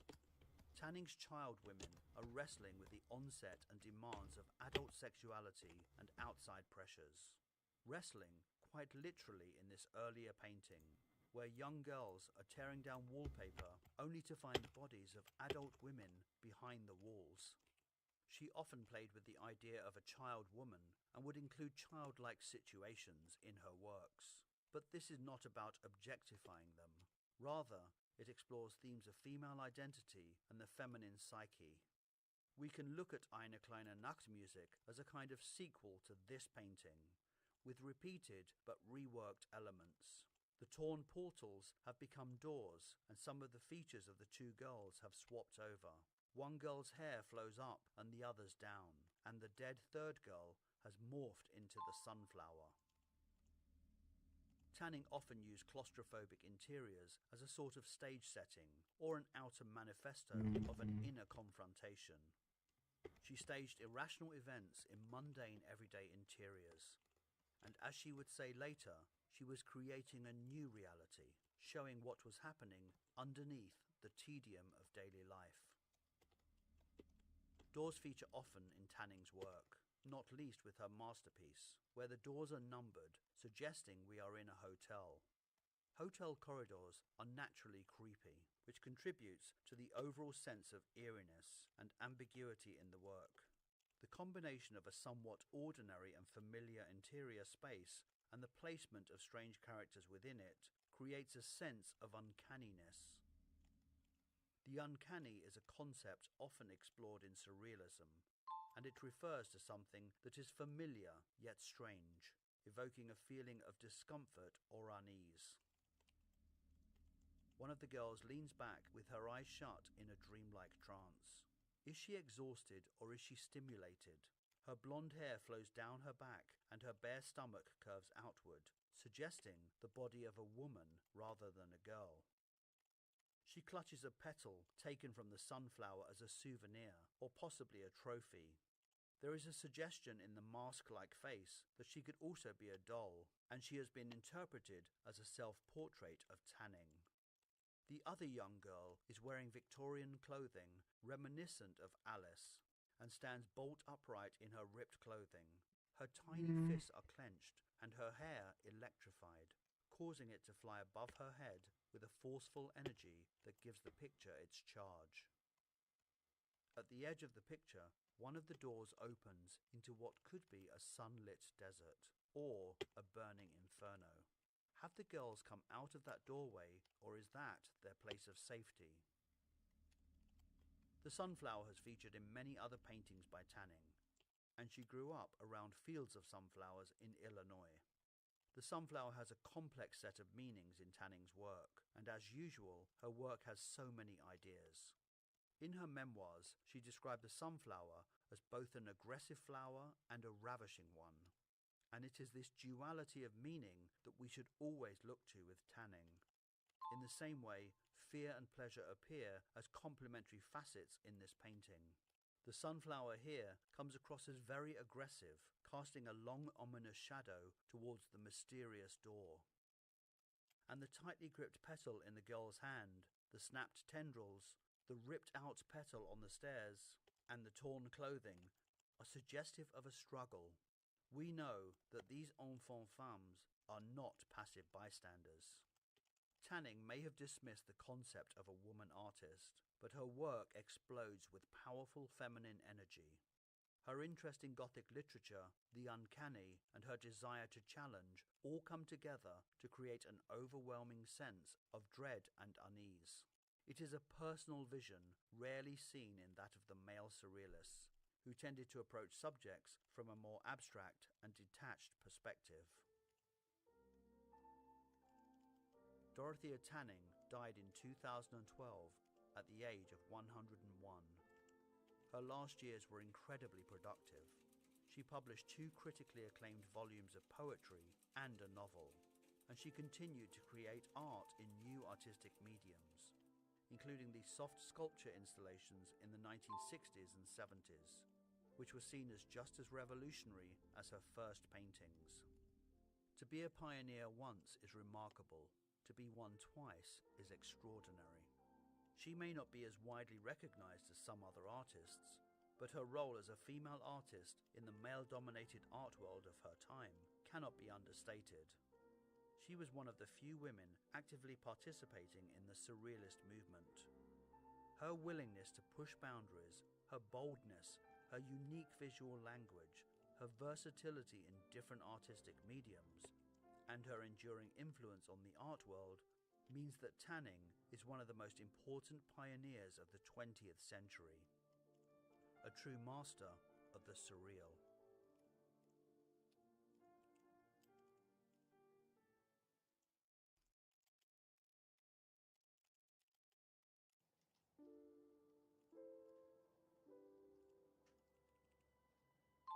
Edward Hopper's world was New York, and he understood that city more than most people.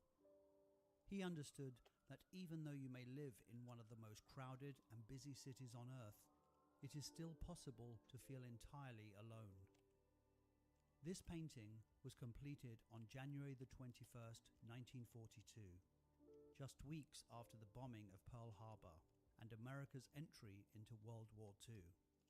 That's not to say the war was a direct influence, but the feeling of dread many Americans had surely infused the painting. Afraid of air raid attacks, New York had blackout drills and lights were dimmed in public spaces. Streets emptied out and Hopper City was effectively dark and silent.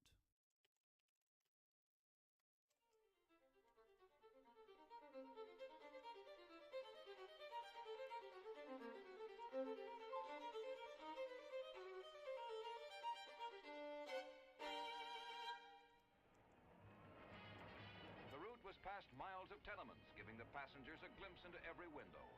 All the tenement dwellers got in return was a feeling of being close to the passing parade. Edward Hopper took the elevated L train to work for decades. In his 40s, he was a failure who couldn't sell a painting. He hated his job as a magazine illustrator, but he needed the money. His paintings were pretty much ignored by critics, while his fellow artists enjoyed success and fame. But Hopper was convinced of his talent, and even when he was broke, he only accepted illustration work 3 days a week. Illustration really didn't interest me. I was forced into it by an effort to make some money, that's all. The rest of the week, he painted extraordinary images. He spent his entire adult life in New York City, most of it in a small walk-up apartment in Greenwich Village. Eventually, his wife Jo would move in. It was not a happy marriage. They argued a lot, and it was explosive, at times violent, and extremely codependent. They would sometimes not talk to each other for days, and spent much of their marriage in silence. We see this reflected in the disconnected and unhappy couples he portrays time and again in his paintings. Couples who may share the same space but inhabit different worlds. Then in 1924, at the age of 42, he had his first sellout show, promptly gave up his illustration and devoted his life exclusively to art. He married Jo in 1924, the same year he got his solo show. They were both in their 40s when they married, and they would stay together for 43 years. Yo, Samek. Before they married, Joe was a moderately successful artist. What's It was up? her who introduced him to curators at the Brooklyn Museum, who bought You know one what? of his paintings Asta and deriva. launched his career. It was down to Joe that Edward became a success. Well, A fact he never thanked her for. it seems to me that women are the ones that show the gratitude. In fact, Edward, a gloomy and silent figure, would spend their marriage constantly belittling and denigrating his wife and her artistic talents. Jo would respond with verbal assaults of her own. She was possessive and jealous and refused to allow other women to pose for him. She was the model for every single one of his paintings, including Girly Show when she was 60 years old. Their unhappy marriage almost certainly contributed to the artist depicting figures who seem emotionally unresolved.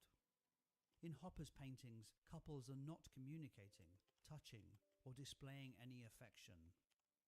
Relationships are ambiguous. Characters do not interact with each other. They are disconnected both from themselves and from us.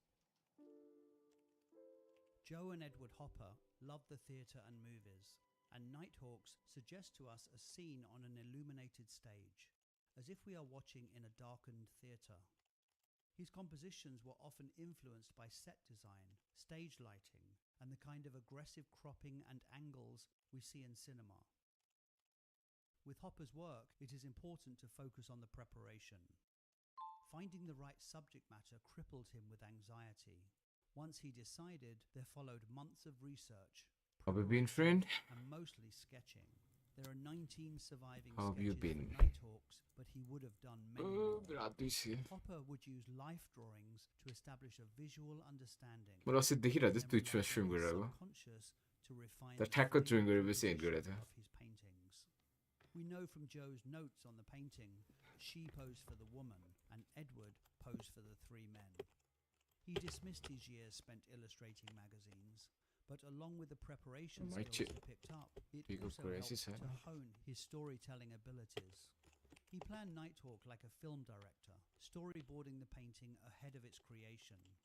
He prepared What props, the fuck? the त्यो position of कसरी? hands, the distance of the couple, the बाँचिरहेको छ clothes, त्यही हो and everything was Aren't we all, directed by friend? Joe.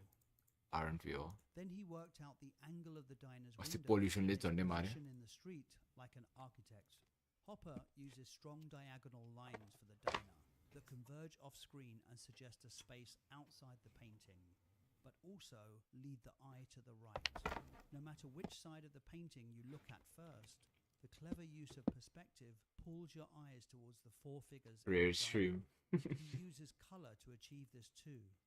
Darker tones of red and green outside the diner stand out against the bright yellow interior, causing our gaze to shift from exterior to interior. There is no life outside the diner, and what details there are minimal. We see a cash register across the way in an otherwise deserted store. We see an ad above the diner, but the buildings around are devoid of life. This is a world shut down. The large window not only creates a barrier between the viewer and the characters, but also emphasizes the silence inside the diner and adds a voyeuristic touch. The characters are trapped like specimens in a jar. Windows and looking through them feature in so many of Hopper's works, and we are often looking at an angle. Although he was often grouped with the American realist painters, he once said, "I think I am still an impressionist." The ideas of one artist in particular, Gustav Caillebotte, was a major influence and is rarely discussed. His works often feature the window motif, but we can also see his influence on Hopper's I'm done अब बल्ल use सक्यो of saturated color, यस्तो distract भएर त्यति गर्नु his पनि perspectives. Like the Impressionists, Hopper was Bye bye. obsessed by light. Bye bye, The Samek. year before Hopper painted Nighthawk, Apex खेल्छौ होला at Night by Vincent van Gogh was exhibited in New York, which we know Hopper saw and admired. Both scenes are lit by artificial light. Apex खेल्छौ भने भन खेल्नुपर्छ म 12 पास किनेर यतिकै राखिरहेको छ Nope. के हेर्छु अहिले एउटा देखिरहन्छु